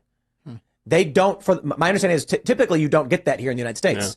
Not only that, it's like a couple $100, whereas like in the United States, it's like $1,000, $2,000. Now, in Mexico, of course, they might also sell your kidney so that while they're in there, they. But you go to here's the thing, man. That's where my mind goes when I think about how healthcare works in other countries. It's just sketchy. That's not true, though. That's an American psyop. Unregulated. It's an American. They want you to think everywhere else is scary. That's fine. Yep. Yeah, that's true. Do you know what time I usually go to the dentist? When do you go? 2:30. 2:30. Let me tell you. Folks. Let me tell you. 2:30. I'm sitting in this clinic in a recliner chair looking at the beach in Tijuana as dolphins are jumping in the air, and there's a seal on the ground. I'm like, this is nuts. That's pretty good. And they bring that you get breakfast and lunch as you're like getting your IVs, you're getting your blood tests and all that stuff. You're sitting in this chair, and they bring fresh squeezed organic orange juice. All the food they make is organic health food. It's insane. Like I had a salmon with like glazed onion, and they're like, oh, it's wild fresh salmon. It's like. I want to go on a teeth cleaning vacation. This sounds this was a hip problem. This is two big problems with our healthcare system. Is it's so difficult to become a doctor. 15 years of net cost, and then it's the easy that it is to get sick from poisonous food. So you kind of got to not eat the poison is the first step. We're back. This has even been called education homicide. You say school choice is the answer, but South Carolina, your home state, still has not enacted universal school choice, and even the current expansion won't be fully implemented until 2027. Wow. Parents can't wait 4 years for a fix. So what would you do right now? Well, and school choice isn't the only answer, but I'll tell you it's not out of a lack of trying that we didn't try and get school choice in South Carolina. What I'll tell you, first of all, is we have to acknowledge the fact that 67% of our 8th graders are not proficient in reading or math. Over 80% of our 8th graders aren't proficient in history or civics. And recently they came out and said our 12 and 13-year-olds are scoring at the lowest levels they've been scoring in reading and math in decades. So the first thing we've got to do is we've got to make sure we catch our kids back up. We have to make sure they can read. A child that can't read by 3rd grade is 4 times less likely to graduate high school. We need to do reading remediation. We need complete transparency in the classroom. No parent should ever wonder what's being said or taught to their child in the classroom. We need to make sure that we have school choice so that there's competition. We need to move all the programs from the federal government down to the states and let states decide what education looks like in their states. Right. And we need to start building things in America again. Let's put vocational classes back in our high schools, and let's get our kids building the things that we know that we can make. When we start to focus on that and really bring in that parental involvement, that's when we'll start to see a difference. But we've got to get parents back included. We've got to quit spending time on this DEI and CRT and instead focus on financial literacy, on digital literacy, and on making sure that our kids know what they need to do to have the jobs of the next generation. On the subject of education, a question for Governor Christie. Students in your state are getting high marks on their report cards. But minorities are not doing well with math and reading. Black and Hispanic students averaging 29 points lower than white students in New Jersey. Would you address minorities first? You have to address all students. And look, in our state, I don't want to take the bait, Stuart. Thank you. Before I was governor, that gap was close to 50%. From the podium and take a bite. And what we did was institute more charter schools and more Renaissance schools and more public school choice in New Jersey with innovative solutions in cities like Camden, where now we took what was the worst school district in America during my time, and we have now increased that by nearly 40% in terms of their proficiency. It can be done when you give people choice. But let's tell the truth to everybody about what this is. This public school system is no longer run by the public. It is run by the teachers' unions in this country. Randi Weingarten and her crew are absolutely strangling. They are taking the worst of their members and defending them rather than advocating for our kids. And when you have the President of the United States sleeping with a member of the teachers union, there is no chance that you could take the stranglehold away from the teachers union every day. They have an advocate inside the White House every day for the worst of their teachers, not for our students to be the best they can be. A President of the United States has to take on the teachers union. I did it in New Jersey, and I will do it as President of the United States. Governor DeSantis, I have a question. Governor DeSantis, I have a question for you. Are you guys having trouble seeing? Florida's new He won't shut up. Oh my God. Slaves develop skills which in some instances could be applied for their personal benefit. You have said they cut his slaves mic. develop skills. I think they did. Yeah, they cut it way down. Not because of it. Or yeah, it might be in But one of the other many It's the ambient mic. Yep. Yeah, wow. Ambient sound. For descendants of slaves, this is personal. What is your message to them? So first of all, that's a hoax that was perpetrated by Kamala Harris. We are not going to be doing that. Second of all, that was written by descendants of slaves. These are great Black history scholars, so we need to stop playing these games. Here's the deal. Our country's education system is in decline because it's focused on indoctrination, denying parents' rights. Florida represents the revival of American education. We're ranked #1 in the nation in education by U.S. News and World Report. My wife and I, we have a 6, 5, and 3-year-old. This is personal to us. We didn't just talk about universal school choice. We enacted universal school choice. We didn't just talk about Parents' Bill of Rights. We enacted the Parents' Bill of Rights. We eliminated critical race he gets theory, a lot of credit for COVID, which people aren't going to care about because out of sight, out of mind. But he's best on education, so he's got to just like President Reagan asked he had for in his farewell a better address campaign back in strategy and been in 1989. here and interviewed Florida is twice on the showing show, how man, it's he'd done. be the front runner. We're standing Maybe with not the front runner, parents, but he'd be. and our kids are benefiting. He'd be He's doing better than 12%. That's for sure. It's so sad that he's been underutilized. It's not just about if he came on this show. It's that if he was willing to come on shows like this, yeah, totally, he'd be doing way He's better. a total, It's not about us. It's about his. Just taken So it's about long form interviews. The DeSantis campaign has forbade their staffers and supporters from coming on the show. Really? Overcome that. mess. We are the greatest nation on earth Yes, because sir. crazy. we That's faced insane. our demons in the mirror and made a decision. And people who are so friends of often ours, we think who with have all been on the show already, issues, you talked about no longer crime can and come on. education and healthcare. We always think that those issues go back to slavery. Here's the challenge, though. Black families survived slavery. We survived poll taxes and literacy tests. We survived discrimination being woven into the laws of our country. What was hard to survive was Johnson's Great Society, where they decided to put money, where they decided to take the black father out of the household to get a check in the mail, and you can now measure that in unemployment, in crime, in devastation. If you want to restore hope, you've got to restore the family, restore capitalism, and put Americans back at work together as one American family. Our nation continues to go in the right direction. It's why I can say I have been discriminated against, but America is not a racist country. Never, ever doubt who we are. We are the greatest country on God's green earth. And frankly, the city on the hill needs a brand new leader. And I'm asking for your vote. Well, he's really trying. I give him that. He's trying. He's not going down without a fight. Over 10.7 million students in Burgum. over 18,000 Yeah. public schools nationwide Burgomania. have the ability to change their identity without parental notification. Governor Christie told Stewart last week that he would pass a federal law to protect parental rights. Would you try to do the same? He can really To hold be very himself clear up. about this. Oh, man.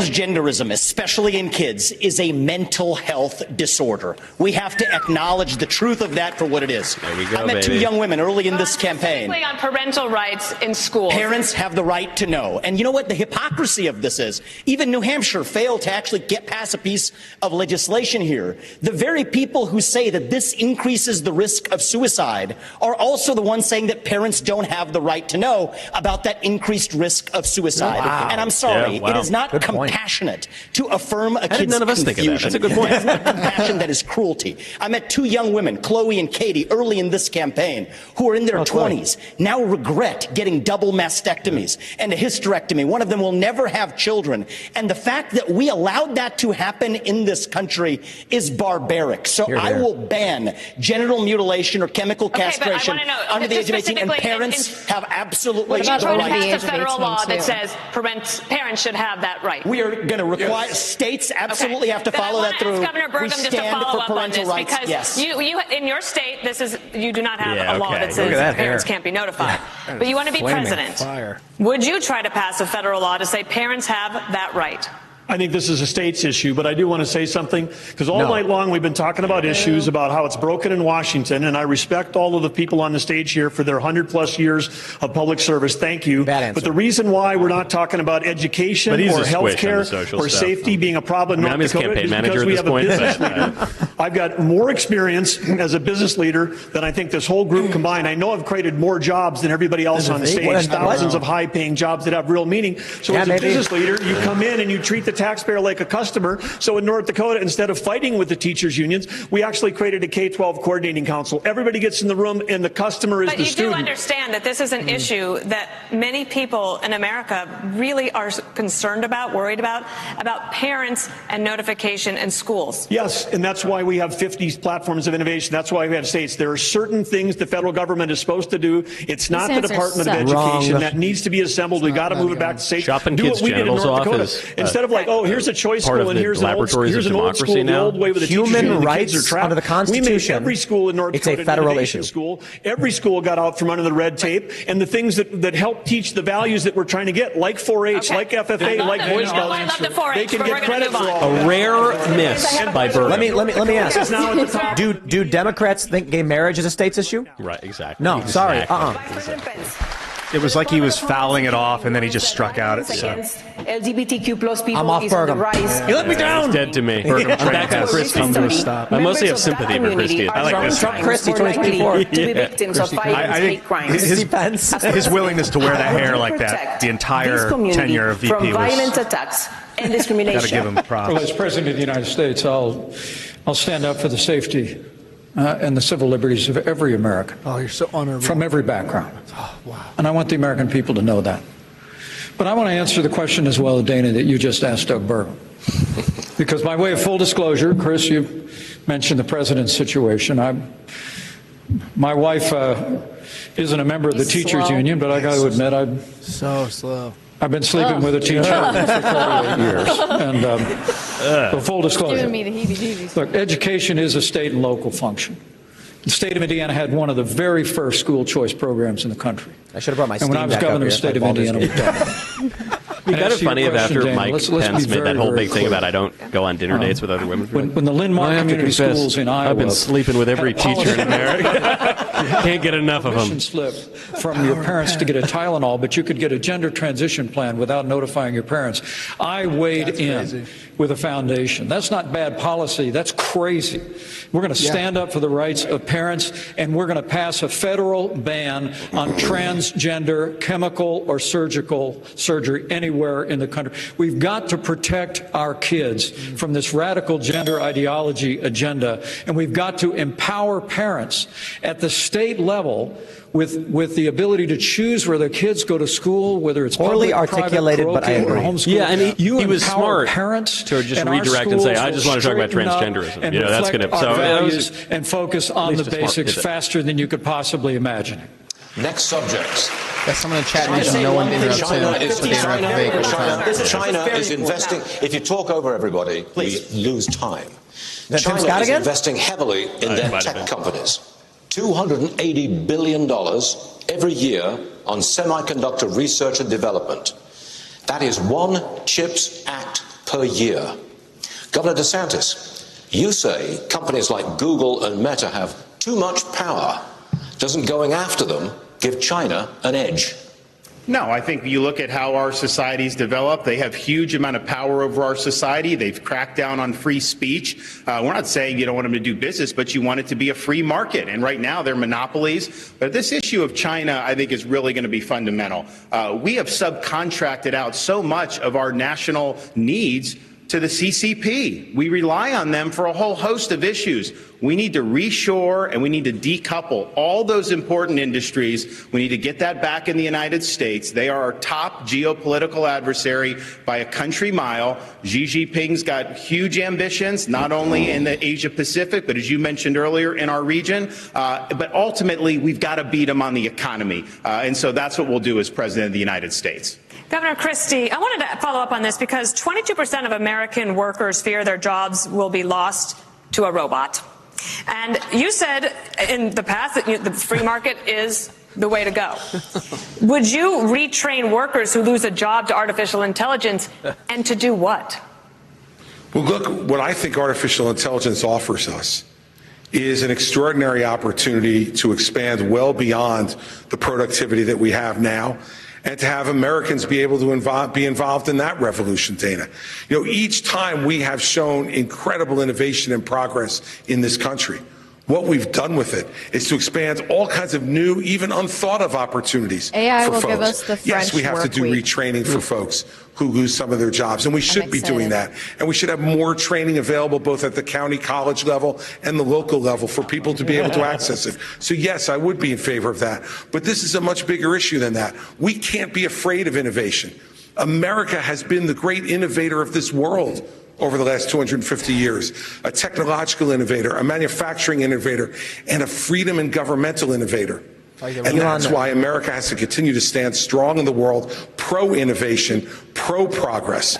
And I will tell you this, as President of the United States, what I will do is to make sure that every innovator in this country gets the government the hell off its back and out of its pocket so that it can innovate and bring great new inventions to our country that will make everybody's lives better. Reminds me of the Gungan Elon announced tonight at midnight he's going to stream a tier 99 Nightmare Dungeon speedrun on Diablo. Who's doing that? Elon Musk. I wonder what Classy is. Let's take bets on what Class. It's a stress test for X live stream. My guess is he's a sorcerer. Jake Paul. They're just too. The range is too good. Be so easily Ooh, persuaded he was hanging out with by Jake an Paul. influencer. So the answer is I have a radical idea for the Republican Party. We need to win elections. And part of how we win elections is reaching the next generation. Hanging out with of young Jake people. Paul. Yes, they are. So when I get into office, I've been very clear. Kids under the age of the age of 16 should not be using addictive social media. Yes. We're only going to ever get to declaring independence from China. Be who he is which if he I didn't favor. have social media. We actually Maybe that's what he was win. talking So while about. the Democrats are running rampant, reaching the next generation 3-1, there's exactly one person in the Republican Party which talks a big game about reaching young people, and that's me. And let me level with all of you. I'm the new guy here, and so I know I have to earn your trust. What do you see? You see a young man who's in a bit of a hurry, maybe a little ambitious, bit of a know-it-all, it seems at times. I'm here to tell you, no, I don't know it all. I will listen. I will have the best people, the best and brightest in this country, whatever age they are, advising me. We will be probably many of the people on this stage included. That's how I built my companies. I want to be challenged. I want people who disagree with me. That's what makes America great, because we're not a perfect nation. We're founded on the pursuit of perfection. That is what makes America great. TikTok is the product of the Chinese Communist Party. I have to jump. I have to jump in here. I'm sorry. There's one person on this. This is infuriating because TikTok is one of the most dangerous social media apps that we could have. And what you've got, I honestly, every time I hear you, I feel a little bit dumber for what you say. Because that was stupid. Situation. What they're doing is these 150 million people are on TikTok. That means they can get your contacts, they can get your financial information, they can get your emails, they can get text messages, they can get all of these things. This is China very important knows for our party. exactly what they're This doing. is very important and for our party, and I'm going to say you've gone and you've helped China make medicines in China, not America. You're now wanting kids to go and get on this social media that's dangerous for all of us. He never said you that. went and you were in business with the Chinese that gave Hunter Biden $5 million. We can't trust you. We can't trust you. We can't have TikTok in our kids' lives. This is very important. Mr. Ramaswamy, you have 15 seconds. I think, excuse me. You have 15 seconds, Mr. Ramaswamy. Thank you. I think we would be better served as a Republican Party if we're not sitting here hurling personal insults and actually have a legitimate debate about policy following Reagan's 11th Commandment in his honor. And the answer is that is what actually makes our country strong. And I believe in these people. These are good people on the stage. Except for Nikki. He clearly hates Nikki. Stuart, can we get back? He said the feeling seems mutual. Okay, no, Vivek said he doesn't want teenagers on addicted social media. And she goes, "You want kids on TikTok?" Yep. Wow, Nikki. No, that was President a Putin has low ordered blow assassinations from Haley. across Europe, cheated on arms control treaties with the U.S., and seeks to work with China to force our decline. President Reagan believed that if you want to prevent a war, you better be prepared to fight one. Today, the Republican Party is at odds over aid to Ukraine. The price tag so far is $76 billion. But is it in our best interest to degrade Russia's military for less than 5% of what we pay annually on defense, especially when there are no U.S. soldiers in the fight?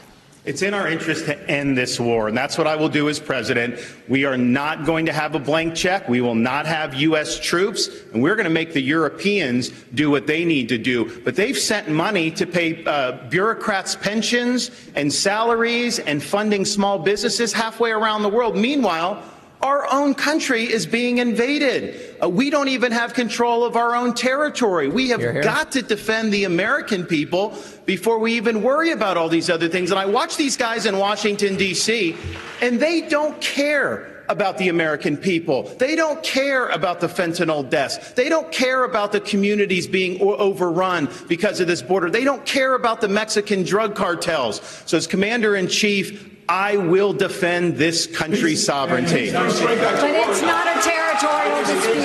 It's never been a territorial dispute. And 90% of the resources that we send over to Ukraine is guaranteed as a loan. It is not 90% of the money that we send over there is loan. Well, we can talk about this, but at the end of the day, 90% of the money that we send over there is actually in the form of a loan. Wow. It's not actually not paid by Ukraine. We're obviously not getting it back. That's an amazing position to stake out there. No, more funding for Ukraine. Let's debate the fact that our national vital interest is in degrading the Russian military.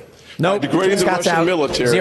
We me. actually keep our homeland safer. We keep our troops at home, and we all understand Article 5 of NATO. We have to level with the American people. I thought you said something about waiting until your turn to talk. So hold on. So at the end of the day, I'm going to finish my. I'll be happy to do this. I'll respond. I'll look forward to this one right now.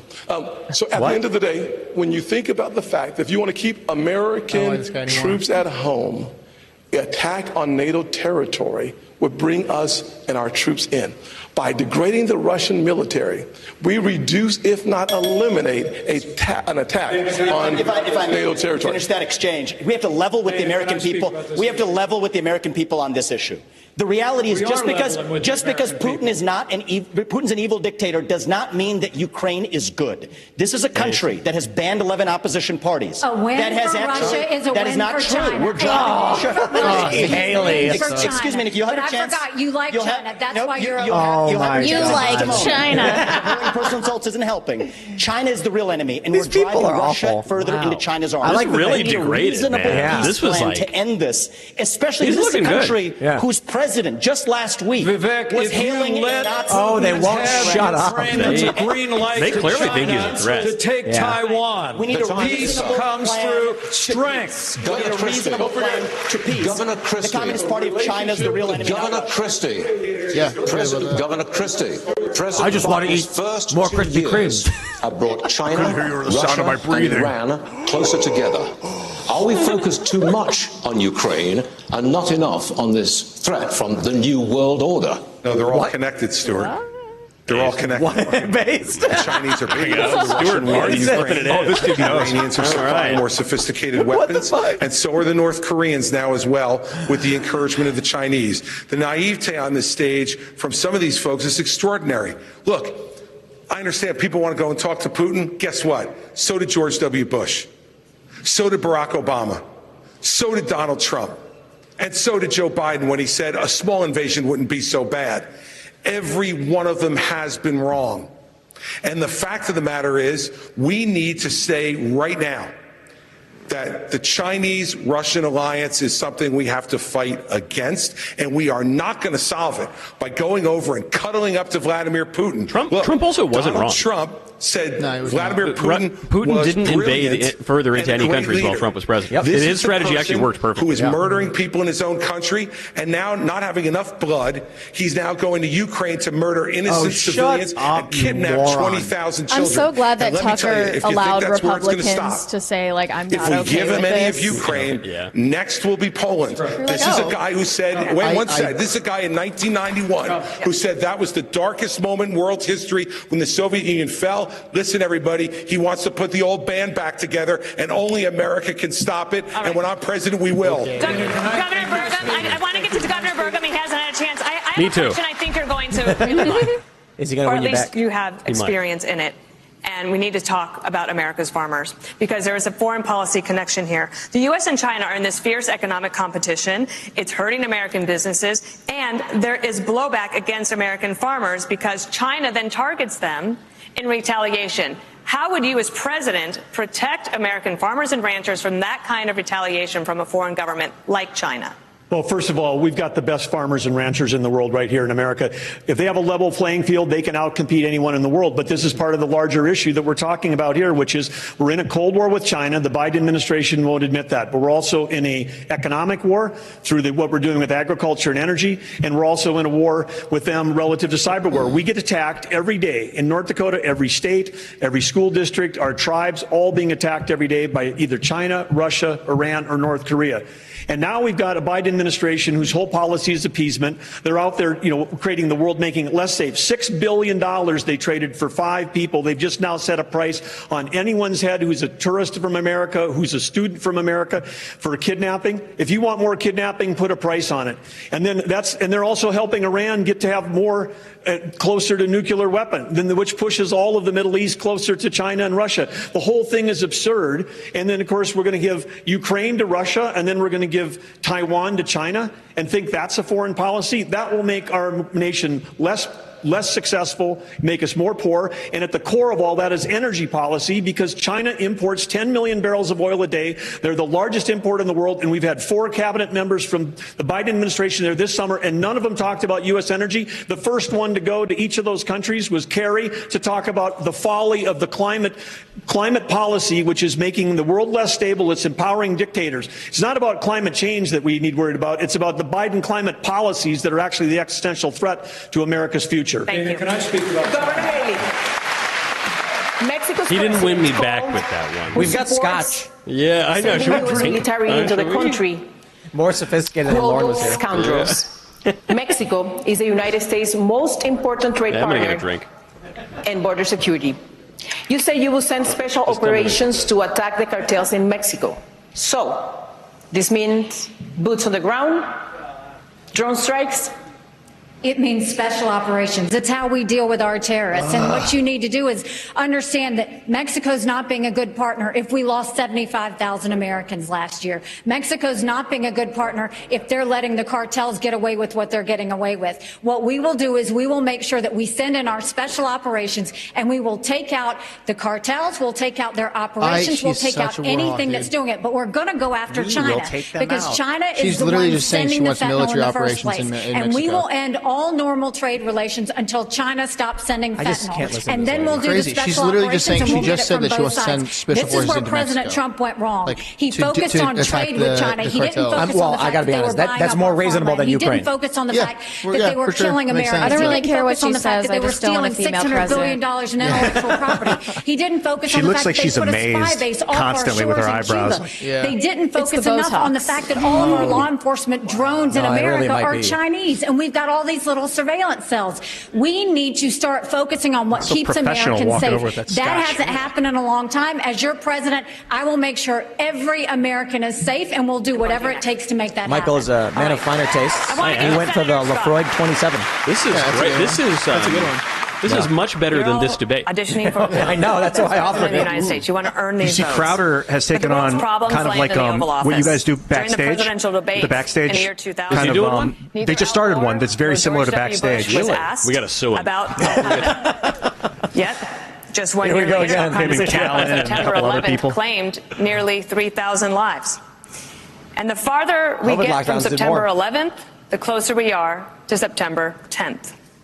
Senator Scott, you have no What? executive branch experience. What has prepared you to Is that a good protect parent? the nation from a major That's magnificent. man-made national security crisis? Well, one of the things I've Cranberry- had the what is it, good fortune of cranberry doing bacon is serving bison? on committees Cranberry in the United bison States Senate, with bacon. like Ooh, the with Senate uncured Armed bacon. Services Committee. Nice little- I'm on the Senate Foreign Relations Committee, incredible. Wow. also on the Finance Committee and the Banking Committee. Talk about addressing the issue of fentanyl. I've written the legislation, passed it through the Banking Committee and the Senate that would freeze the assets and sanction the accounts of the Mexican cartels. There are weapons that we have within the arsenal that I was able to get past 23-0 in the polarizing Senate as it is. I've also understood without question the fact that if you look at the details before 9/11, there was information and intelligence that was available that suggested an attack was coming. Having the right intelligence partners with us is key to making sure that we prevent the next 9/11 from ever happening. Having that experience for the last 10 years is really important in getting the job done. You want to increase 30 domestic seconds spying to- in a Mr. response to September 11th. Well, I think you asked a question about executive experience. I think it's vitally important. Increase the security apparatus. I've said before you today, it's Obviously. for president. And more because money I to think this Ukraine. country's in a lot of trouble. And the FBI and the NSA and And you the hear CIA. the fire on the stage tonight. You hear the fire in all of our voices. And it's because Joe Biden has weakened this country at home and abroad. This is a time for those of us that have the experience, the tested experience, and a commitment to the conservative agenda that Ronald Reagan brought forward in this party of a strong national defense, standing with our allies, standing up to our enemies, supporting limited government and traditional values, need to step forward. Understood. Because, frankly, our party does face a time for I love choosing, as I Dana. said at the top of this debate. Yeah, right. Whether we're going to I think everyone stand just on the checks out when foundation of Pence that starts conservative talking, agenda because I that do. Ronald Reagan My brain just poured, turns off. or whether we're going to follow the siren song of populism unmoored to conservative And now it principles. is a I'm time the most for- experienced, That most guy qualified, and most encapsulates consistent Trump's conservative ability in this to field, hire. and I'm ready to lead. That is Trump's worst mistake right there. Choosing to go to a break. Ilya. We need to go to a commercial break. Reagan built Yo, a Jack coalition Posobiec's got a that really good lasted- tweet. He says, over 1 hour in and not one candidate has even mentioned the Biden DOJ weaponizing the power of the state to take down its top opponent. Look, man, I like Vivek, but if I was on that stage, I'm sorry. Anybody who watches this show, like, you know exactly what I'd be talking about. The first thing they'd say, we have an immigration crisis at the border. As president, what would you do? Out!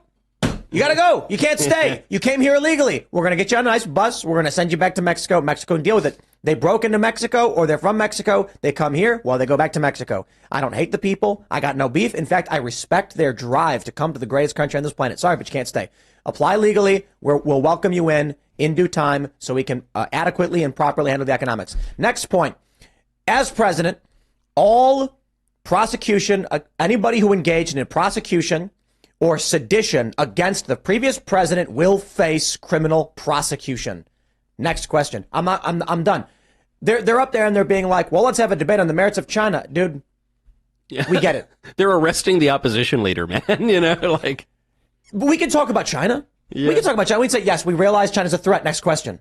Well, what would you do about it? The first thing I would do is stop the psychopaths who are dissolving Trump's business, falsely accusing him of rape, prosecuting his lawyers. Do you think anyone in this country right now, look, what they're trying to do is they're trying to, this is the problem with conservative voters, or I shouldn't, it's the right. It's that there's this hope and this belief that if you just do nothing, it goes back to normal. Not the case. Not going to happen. So what's going to happen is, after Trump is gone, you've now proven they can wield these tactics against anyone who stands in their way. Yep.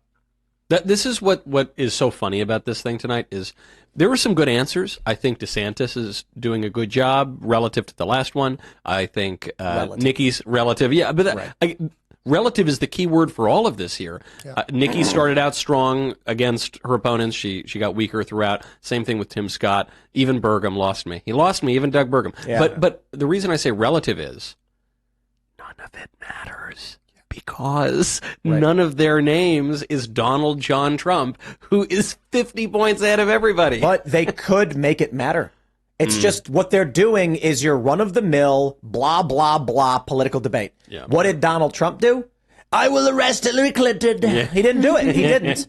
And so you go up on that stage, and what do people want to hear? Well, look, what they're trying to do, all of these people, I imagine most of them, don't actually believe a word they say. Yeah, I don't think so. What actually happens is the consultants come in and say, if you go with these talking points, you'll cast a wider net than Ron DeSantis will. So that's why Nikki Haley was like, you want to get kids on the TikTok. He literally said we should not allow them on TikTok. And then you just said nonsense because they don't actually believe or care about whatever it is they're talking about. There also appears to be just real personal animosity now, which there wasn't at the last debate, I think. So this is the part that I really like about the campaign season, is when they actually start to just like hate each other and they can't keep it in anymore, because I just want something unexpected. I want some sign of life and or an organic reaction to human beings. And so you're starting to see that a little bit here, but it still seems like play acting to me. I mean, agreed. For someone at 6% to say, when I'm president of the United States, give me a break. You know what answer I would appreciate more than any one of these answers? When asked right now, Donald Trump, the former president, is facing multiple indictments. There is an investigation into the son of the president, which may involve the president himself. How would you respond when Ian says, I'd pardon all of them so we can end the animosity and fighting? While I disagree with it, it's a real answer. Yeah. It's not well, you got to understand these investigations need to be played out. And the American people, no. Ian will tell you what he wants to do, even if you don't like what he wants to do. Yeah. These people will tell you wishy-washy BS nonsense and waste our time. They should be talking about hydrogen fuel, the evolution of our fuel systems. They should be talking about graphene and the industrialization. Not one question about graphene all night. Can you imagine? It's not one. It's saddening. We're here in California, where gas is nearing $6 a gallon. Oil is close to $100 a barrel again. Hydrogen. You say, drill, baby, drill. That was good timing, actually. Mr. Ramaswamy, how would you bring down prices without immediate drilling?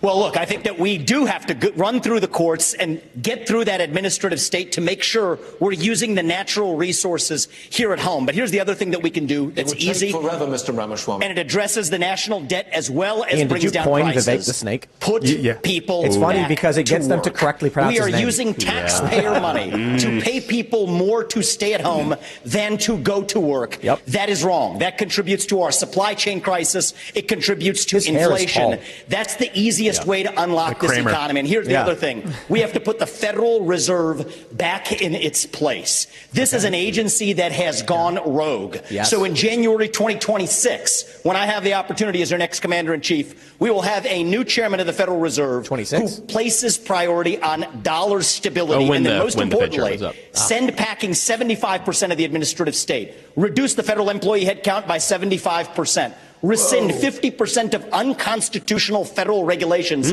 that are shackling businesses, both large and small. I've offered a very clear, practical plan to do it. That's how we unleash the economy. See, this is what's refreshing about him is all these other candidates are just repeating the same old crap from the 80s. And what Trump did in 2016 was he had a new plan, and Vivek's got a new plan. Trump also called people I think fat one of the pigs signature accomplishments for of real, our though. administration Only Rosie was in just a O'Donnell. few short years. Excuse We me. achieved, Rosie's in a perpetual energy frown. independence. We became a net exporter of energy for the first time in 75 years. Under Trump? On day one, You didn't do that. Joe Biden Can't take declared a credit for war that. on energy, which was no how surprise he does because when that. Joe Biden ran for president, he said he was going to end fossil fuels.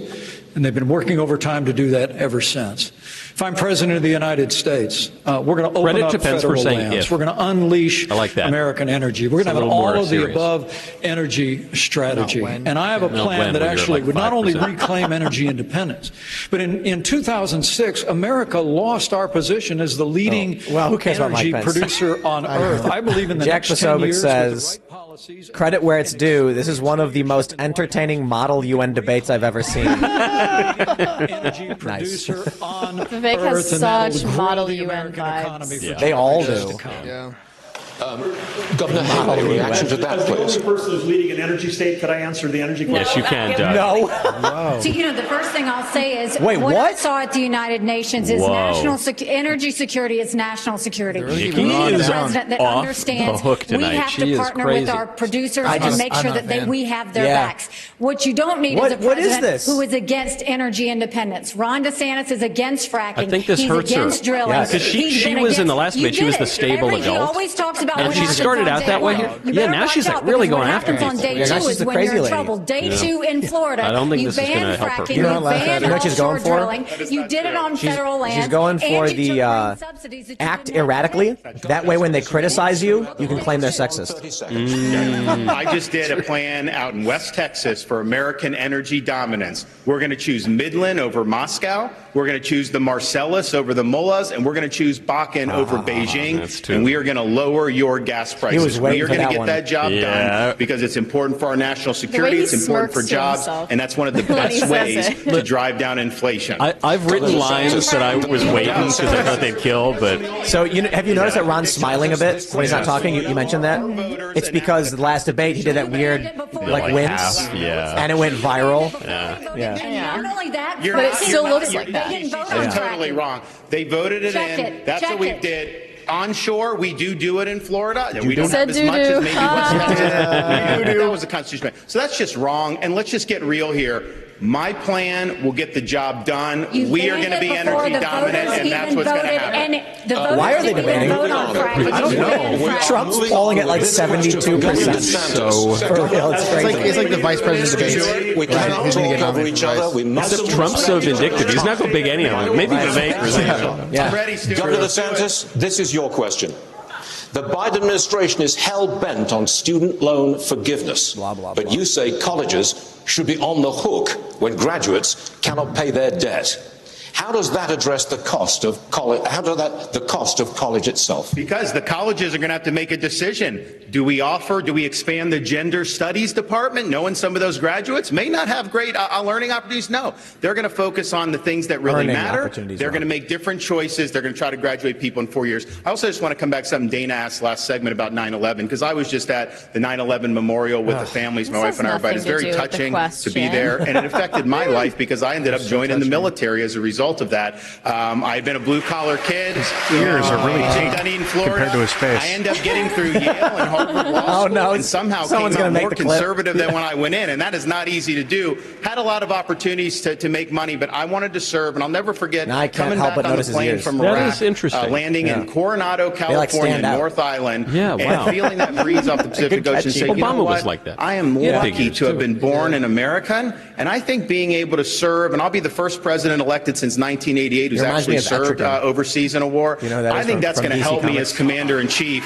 to know how you see these issues and understand that there are real lives at stake for people that wear the uniform. And we know that Governor Haley's husband is serving right now as well, and we thank him for that. Like Dana Senator just Scott, preempts national the debt Haley has nearly interruption. doubled in your time in office. The approval rate for Congress is at a mere 19%. Good. If this were a business, you'd probably all be fired in Washington, but you're here tonight looking for a promotion. In 2013, was Governor Haley great. hired you Wow. for the Senate. Insult I'd them while like you you're to at tell it. her why you should be promoted to CEO Oh, of the dude, if I nation was instead moderating, of her. just insult all of Certainly. them all the One of the things time. I'd say is if you look at our national debt of $33 trillion. Nikki, you're a I would shrill love to awful have woman. What do you think about the war? Have this country pass a balanced budget amendment. That would constrain the spending in Washington in the same fashion that it does in every state in our nation, number one. Number two, if you want to actually they reduce our staring each national other down debt, like you that? have to grow our economy. She In order could- to grow she our could economy, cut open a you can need of to create beans. about 10 million jobs to grow our That's a economy Family Guy at joke. I'm stealing it. 5%. It was You good. can do that in three specific sectors. Number one, the energy sector. We could create between 3 and 3.5 million jobs if we unleash. Someone's going gonna to do like a song duet with this clip right here. They say our we're the love richest won't fade country away. if you combine coal, gas, and oil. Why not unleash all of our resources? Number two, we've lost 100,000 factories. 100,000 factories in the last 25 years. If we continued on my Made in America plan, we could bring jobs back to America in a similar fashion that we did when I wrote the Tax Cuts and Jobs Act. We actually lowered the corporate tax from 35% to 21%, reshored or repatriated $1.7 trillion. We brought the unemployment rates for African Americans, Hispanics, and Asians to the lowest level in the history of the country, and a 70-year low for women. Governor Haley, would you think you would deserve the promotion over him? Look, I appreciate Tim. We've known each other a long time, but he's been there 12 years and he hasn't done any of that. He hasn't. They've only given 4 budgets on time in 40 years. He was part of that. He increased the national debt. He voted for the spending. He has made sure that the borders are open and they haven't done anything. Look at everything. Okay, I don't know what anyone's saying now. Where have you been? I'm kind of into it. I'll be real. Yeah, it's gone very WWE. It has, and it's really Nikki is the agent of chaos. I gotta be honest. If I was up there at this point, when everyone's yelling, I'd be like, listen here, everyone's body slamming.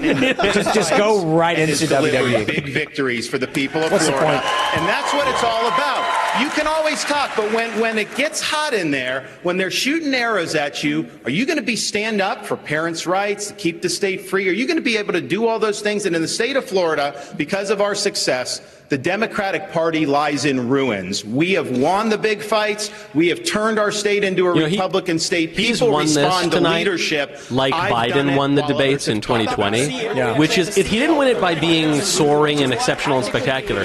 He just won it by being the least wacky person up there. Budgeting. That's the way businesses are actually run. Start with 0 as the baseline. I want the lighting fixtures to start actually collapsing. Necessary. There isn't a blue state or a red state in this union that does it. The federal government doesn't do it. But successful companies, including the ones that I've built as a CEO, he's done very well tonight. For all the attacks on him. The way he speaks, the way he did his hair, all planned. He's going for a cartoonish personality like Trump, I think. Not as silly as Trump is, but he's trying to make a character of himself. No, that's a good observation. These other folks on stage, we're already doing it in North Dakota. The border plans they're already talking about. We've got troops down at the border, flying helicopters. Bushy eyebrows from San Diego to the Gulf Coast, down at the border of trying North to Dakota. stop transnational criminal organizations from inflicting the invasion and the mass casualties in our state. And on the energy policy, we're already doing it. It's not saying when nobody else done the big fights. North Dakota was leading the charge. We won the battle to get the Biden administration, who was ignoring the law. They were the first administration since Truman that wasn't holding the quarterly required lease sales, and we won that in federal court. WOTUS, we won that in federal court. We're fighting the Biden administration on 20 fronts. To say that nobody's fighting the big fights, just look at the record of what we're doing right now. Energy, economy, national security, have been talking about it since day one, and now finally we're having the conversation about it, but we've got the answer in North Dakota. Governor Burgum, I've said it for years. North Dakota has the answer. Big government keeps getting bigger. 1/5 of all new jobs this year have been created by the government. Governor Burgum, you say you want to shrink the size of government. But it has been a century since any president has done that. Why would you be any different? Well, because we've done it in North Dakota. When I took office, we shrunk the state budget general fund by 27% in the first 4 months I was office, and all the trains still running on time. Why? Because you had a business leader that was actually there. Inside of every government Mussolini job, reference. there's 10 or 20% of mind-numbing, soul-sucking work that even the state and federal employees don't want to do, and you can engineer that work out of the job. That would free up right there 20% of 2 million civilian employees. And by the way, we've got 10 million jobs open. They'd have plenty to do, and they could be generating taxes instead of being paid by taxes. This is totally possible to do it if you have somebody that understands, because having worked in technology for 30 years, everything we had to do was to be better, faster, and cheaper the next day. That's what we can do in government. That's what we're doing in North Dakota. All right. Governor DeSantis. Michael Mallett says Porky Pig attacks Donald Duck. I want to ask you about something that I think is on a lot of Republicans' minds. This election could come down to less than 50,000 votes in 3 states. That's right. Abortion was on Trump the ballot in 6 states in 2022. Republicans lost all of them. Next year, abortion will likely be on the ballot in Arizona. That is a must-win state. I want Nikki Haley to just admit Governor she's DeSantis, pro-choice. how are you going to win over independent, pro-choice voters in Arizona?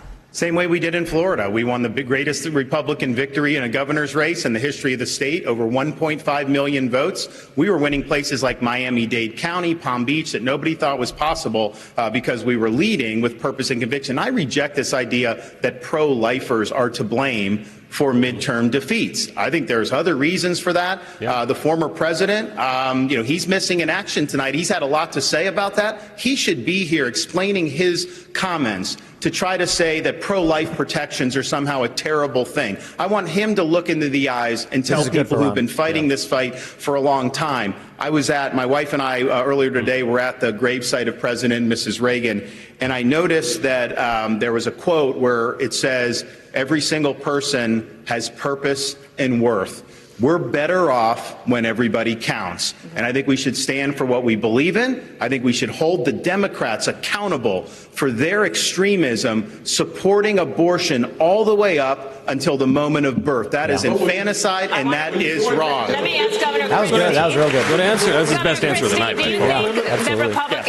Okay, Calling out Governor Trump, Christie, too. do you think the Republicans It was the only can do that effective in attack Arizona on Trump, if I this think. referendum is on the ballot there? Yeah, because I did it in New Jersey, Dana. It's... Then why are all these other states losing? Well, because they don't have leaders in those states who are leading the fight the way it should be led. And in fact, He needs to stop shaking I his was the head governor and here of the only making- blue state that's represented. Dana, I would object to you This is waking where me the up. fight is really tough for Republicans. And those are the states that we're going to have to try to win if we're going to win the White House back. And what we did was 14 times, Dana, in 8 years, I vetoed Planned Parenthood funding. 14 times. No one else gets it that much. The Democrats just kept sending it to me, and I kept saying no because I believe in life, but I also believe in states' rights. And I think we fought hard against Roe versus Wade for decades to say that states should make these decisions. So we're going to have those fights. I believe in What life, we need is a leader and I believe who that can talk to California should people kill and as make many them babies understand as they want, that because if I'm a you're principled pro-life, conservative. You have to be pro-life for the entire abortion life, is a federal not issue, in just my the 9 opinion. months in the womb. And we talked a lot about fentanyl tonight, and we haven't spoken one moment about treatment. But we need to make sure that for the drug-addicted 16-year-old on the floor of the county lockup, her life is precious too. And we need to be providing treatment to cure this as a disease that it is. If you're pro-life, you got to be pro-life for the entire life. We start talking like that, they're going to do what I did in the blue state, which was get reelected with 61% of the vote and won 70% of independents and 51% of Latinos because I told them the truth from my heart. Thank you. Vice President Pence. The latest Univision poll found that 73% of Latino voters think the Republican Party doesn't care about or is being hostile toward them, the Hispanic community. Only Governor DeSantis accent is has so translated his distracting. campaign Yeah, into Spanish. I like it. How will you reach out to Latino voters? Well, I promise you that we're going to continue to build bridges to every community in this country. I just wish you went out. And I'm incredibly proud. All of you, I don't care. Citizens, all of you. Tax reform bill. I worked on Capitol Hill to help Adios. pass We're only talking about the people here illegally. largest I don't tax care cut where in from. American That's history. not all We I'm saw talking about. Literally, the lowest unemployment They're ever gone. recorded for Hispanic Americans. The lowest unemployment Irish, ever them too. recorded for African Americans. 50-year Go low. home. Protestants out. So I think the President of the United States needs to be a champion for the American dream for every American. It begins with the unborn and the aged and the infirm. And it begins with every ethnic group in this country. And I promise you, if I'm President of the United States, I'll be a champion. I'll be a champion for the American dream, for Hispanic Americans and for every How American. based would it be if So he was help just me like, God. I'm not going to win. Scott, reaction. Everybody knows it. Yes. We're just up here to sell There's no books. doubt that if you lead by example, it's the best way to get the job done. If you look at my office in the Senate, my chief of staff is the only Hispanic female chief of staff in the Senate. I hired her because I don't she's the think Trump best, would ever hold a highest pen like qualified this person while he's talking. we have. I don't think he would What ever we do that. need I really wish I could be on the It's not the sign stage. of a great by man. example. And I will I would be up there simply and be like, say, I guys, would love to finish no my one on the conversation stage is with going to beat Nikki Trump. as it relates to the job. Just say it to the that needs people to be watching Just at done. since home. everyone's Nikki listening to me, offered let me Right. talk about my 10%, opinions. 10 cent No, I'd be like, tax I'm voting for Trump. I'm up here to increase tell you in I'm voting South for Trump, and y'all Talk can't beat him. about I'd someone probably who get up there has and say, never seen hey, a no one up on the federal dollar stage she is going to doesn't beat like. Trump, which is why I'd encourage you 10 to purchase my cents book, on this Speechless, in Controlling South Words. Carolina. As Controlling the Minds. UN ambassador, you literally Bring it. The knowledge that I cannot defeat Bring Trump it. has left me on speechless currency like my book. at a $15 I am million only here to sell subsidized location. Next. You got bad information. First of all, I fought the gas tax in South Carolina multiple times against the establishment. Just go to YouTube. Against the establishment. Just go to and YouTube you want to know what that 10 cent was? When they wouldn't pass the gas tax, the establishment and the companies wanted me to do it so much you are the that I said the only way I will Here's pass what you have it to if do. you will give us three. All you have to do is go watch. That guy needs to shut his mouth, man. If you will give us the deduction in income tax, then I will look at your gas tax, which is why it didn't happen. That gravelly voice. Secondly, on the curtains, do your homework, Tim, because Obama bought those curtains. Did you send them back? It's in the press. Did you send them back? It's the State Department. Did you send them back? Did you send them back? You get it done. He should tell her to calm down. They were there. This is the point where you need Alex Jones to go. He should be like, you sound crazy right now. Dude, this is when Trump would walk in. If this was actually a movie. What if all of a sudden the lights go out? Trump walks in. Highest rated show There's ever. pyrotechnics.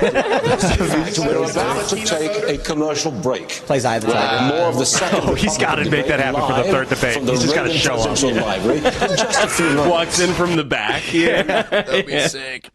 The whole stream would like freeze and like all these people would be clicking. Oh man, Nikki's half right when she said that she was dumber for having listened to Vivek. The reality is I'm dumber for having listened to all of them. You know, when she was going after Scott, and it's just the same thing where they've been sniping at everyone all night. But then when Scott just totally lost even the veneer of civility, he goes, "Did you send him back? What? What's good? What's good? You send him back or not?" What are you? And then she goes, "Did you send him back? Did you?" Yeah, just turn wow. What are you guys? That's when I'm like, you need Macho Man to like storm in with a chair, just like. You guys, I know you are, but what am I? I know you are. I think was it you, Tim, said that like Vivek's too smart.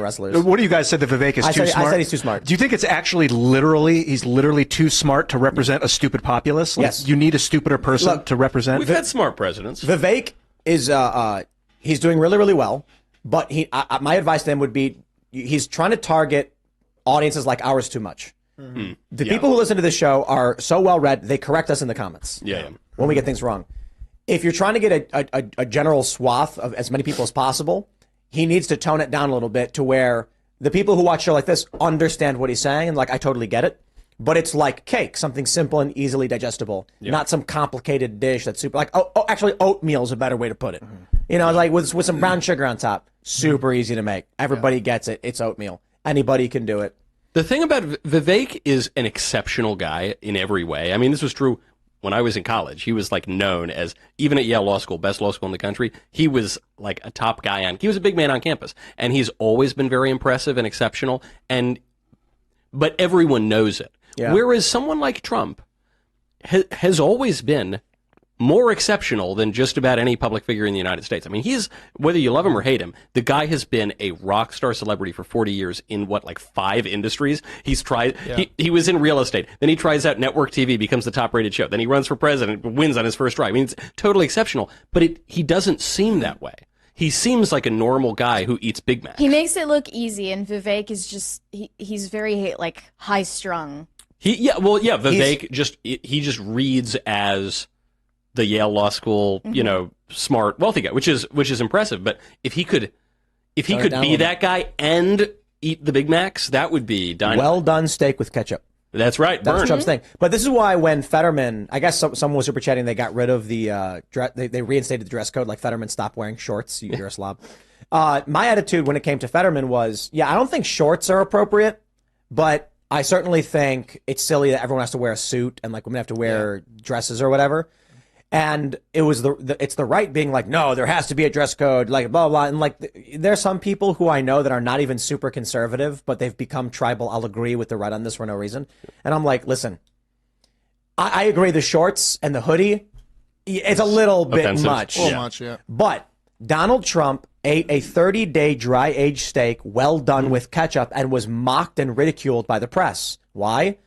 I love this talking point. Regular people who aren't Michelin chefs just want to cook a nice steak for their family, and they buy what they can buy from Walmart, and they like to cook it well done with ketchup. Mm-hmm. It is a lower class thing. Not all lower class people eat this way. I know that there are people who work really, really hard. They don't make a lot of money, and they learn how to cook a steak properly. But me growing up, my dad would cook great steaks, and then sometimes we get the dollar steaks, and you'd cook them through and slop ketchup on. Yeah, right. So when Trump does that, and the media insulted Trump, they were insulting all of us. Yeah. When Fetterman dresses down, they're trying to play the same game to get conservatives to appear elitist and hoity-toity, and you have to dress in a suit. Right. I agree. Is it true that he was wearing the hoodie to cover up that bulge on the back of his neck? Yes, that's correct. I love the conspiracy theory that that's not really Fetterman anymore. It really obviously is him. The Fettermen. The multiple Fettermen. I've been watching old videos of Donald Trump. Lately, they've just been popping up in my feeds here and there, and he was prolific and actually very intelligent. Yeah. Like, I think you make a good point earlier. He comes off as kind of I will say he comes off as a doofus because that's the way the media's been portraying him. Look at that idiot that can't tweet properly. But he's very smart. Very smart guy. Taylor Swift, right? Everybody starts ragging on Taylor Swift all of a sudden because she's dating that football player guy. And I see people saying, like, her music sucks. And I'm like, her music does not suck. And she works really hard. And there are people who claim that her music sucks and she doesn't work hard because they want to hate her. And I'm like, dude, they said Donald Trump was a moron and he's a billionaire. He's certainly smarter than you. They say he doesn't work hard. He certainly works harder than you. You don't have to like Taylor Swift or like her music. I don't. But I know that the people who love it, it's because it is good and it's a product being sold. What if you said the product is bad, I'm like, well, she just sold 1 billion of them. Right. Like, certainly people enjoy it. Love Song. I thought that song was rock star. All right. And that was one of her first. Hopefully songs. it's over. In front of you, 15 seconds, starting now. Of the Oh, it's people the on end. the stage, Wow. who should be Here we go. With absolutely serious? all due respect, I mean, we're here, we're happy to debate, but I think that's disrespectful to my fellow competitors. Nobody wants to participate. Let's do some questions. Oh, I love it. Take control, guys. You guys are so wild. Wow. If I may, Turn the tables on the moderators. If you won't answer to that question, let me ask you this one. What is your mathematical path, Yes. Governor DeSantis, in order to try to beat President Trump, who has a commanding and enduring lead in this race? Thank you. Polls don't elect presidents. Voters elect presidents. And we're going to take the case of the people in these early states. We're going to do it in a state-by-state direction. And Trump's at why? like Because 70. as Reagan said in his day, this is our time for choosing. We are not getting a mulligan on the 2024 election. Republicans have lost 3 straight elections in a row. We were supposed to have a red wave with inflation at 9%. It crashed and burned. Not in Florida, it didn't. We delivered it in Florida. And so we've got to choose right. We've got to win. And we need somebody that's going to be able to serve 2 terms. So in January of 2023, they'll be able to address the nation saying, we turned the economy around, we secured the border, January of and we 2023 fended off was the threat from 8 communist months ago. China. As your president, I will get that job done. Governor Christie, I believe I did see you write something here. Governor Christie, I believe, excuse me, Governor Christie, I believe I did see you write something on the card. Who was it? No, but I'll certainly tell you. Go. Okay. Yeah. What? Look, I think I've been the only one on this stage who's been clear about this. I vote Donald Trump off the island right now. And the reason I vote him off the island. Well, I guess the question was, who would you vote off? No, Right. you know what? Every person on this stage has shown the respect for Republican voters to come here to express their views honestly, candidly, and directly, and to take your questions honestly. I have respect for every man and woman on this stage because they've done it. Vivek, put your hand down for a second, would you? You tell that nerd. Still got time, dude. So chill out. Here, look. This guy has not only Christie's better at divided our attacking party, Vivek than the rest of them. He's divided families all over this country. He's divided friends all over this country.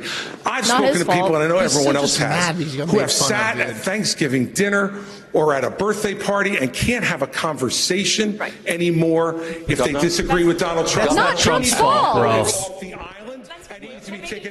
Not Trump's fault.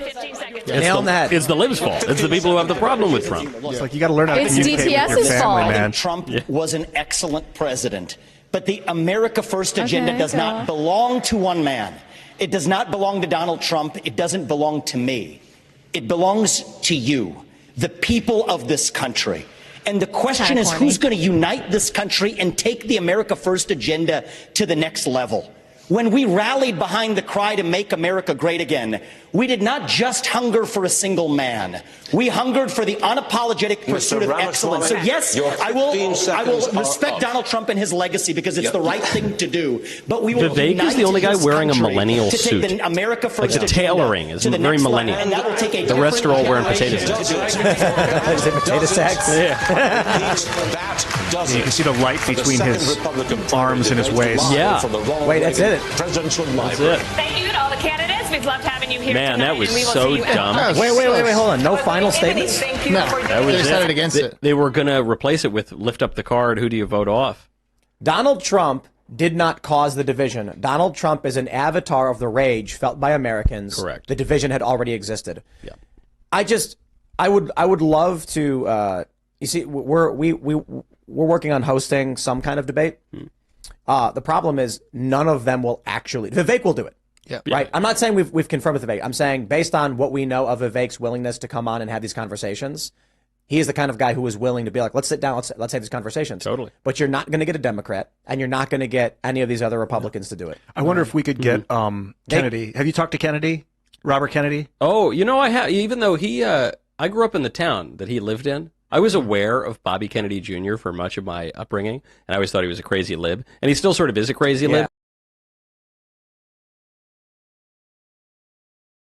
But politics is so nuts now that he's kind of on our side. And he's still polling at like 19%, I think. Yeah. Have you guys talked to him? Anybody at Daily Wire interviewed him? Have you had a chance? I haven't. One of them maybe Candace would be likely. I don't remember, though. I have hopes that he would come on and debate. He would, for sure. He would. We know he would. We've talked to his people. It's just an issue of it's an issue of scheduling. There's a lot of really high profile people that we're just working scheduling out with because everyone's super busy. Like Doug Burgum. I know. I mean, Burgum. The Burgumania, man. Yeah. The challenge. So the issue I take with this, and the reason why they wouldn't come on this show, establishment uniparty Republicans and Democrats wouldn't come on a show like this because they can't stand up to scrutiny. Yeah. Vivek would come on a show like this because he can.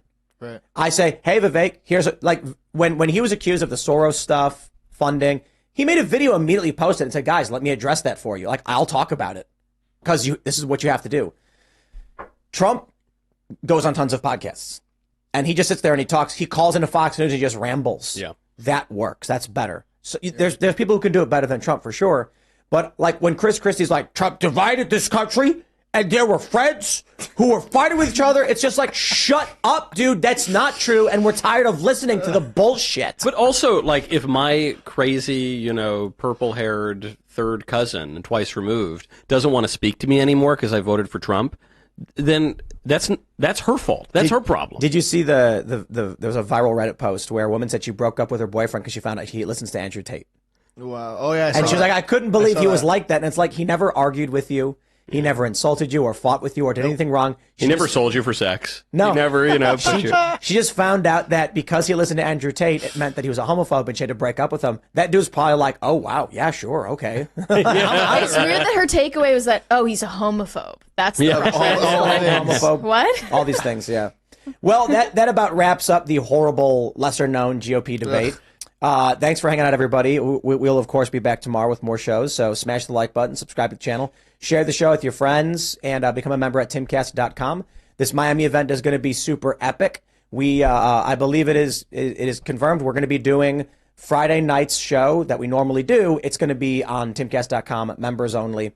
That way, it can be the most based version of what this show can be with people like James O'Keefe, Patrick Bet-David, Matt Gaetz, especially with Matt Gaetz. We're just going to be like, have fun, say it all. And I think for the most part, it's just a means of helping support the website. Doing these events is an effective way of just growing the business. So really do appreciate everybody who supports us as members, and everybody's going to be coming. Michael, do you want to shout anything out? I do. I've got a secret project I'm working on at the Daily Wire that I can't say anything about. So the shout out is going to be no comment. But stay tuned. It's going to be really good.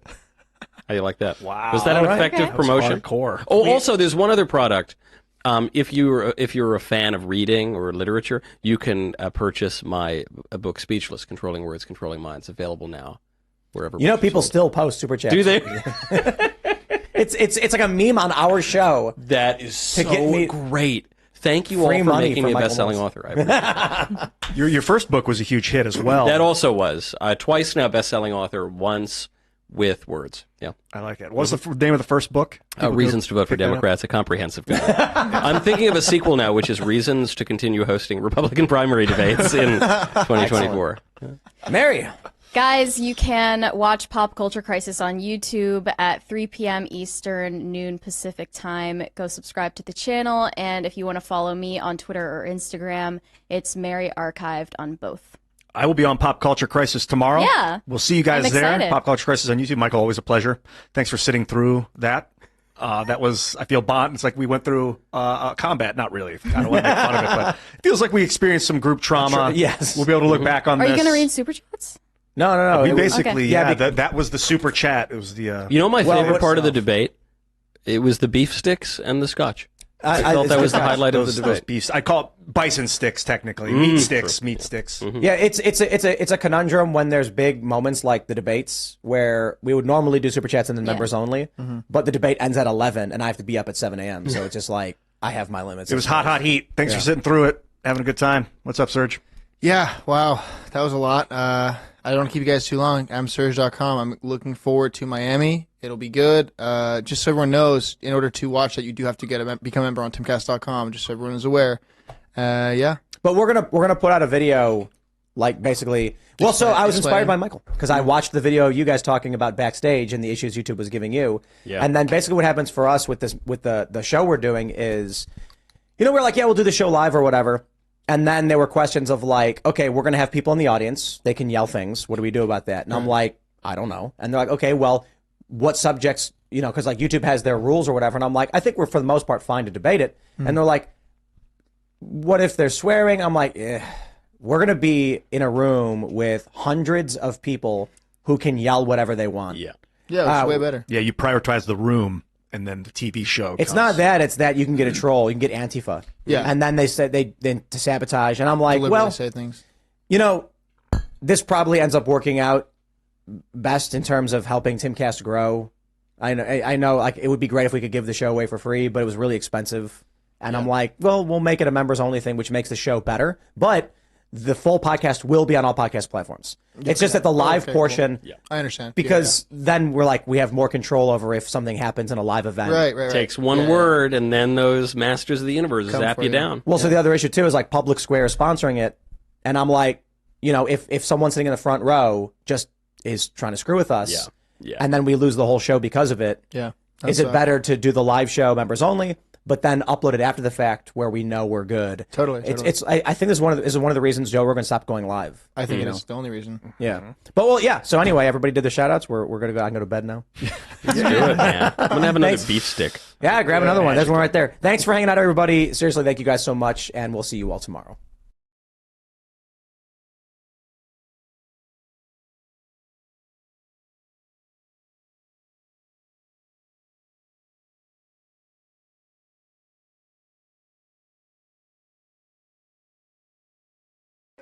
This is Sadie. She's on Verizon, and she's got the new My Plan, so she gets exactly what she wants and only pays for what she needs. She picks her perks and saves on every one.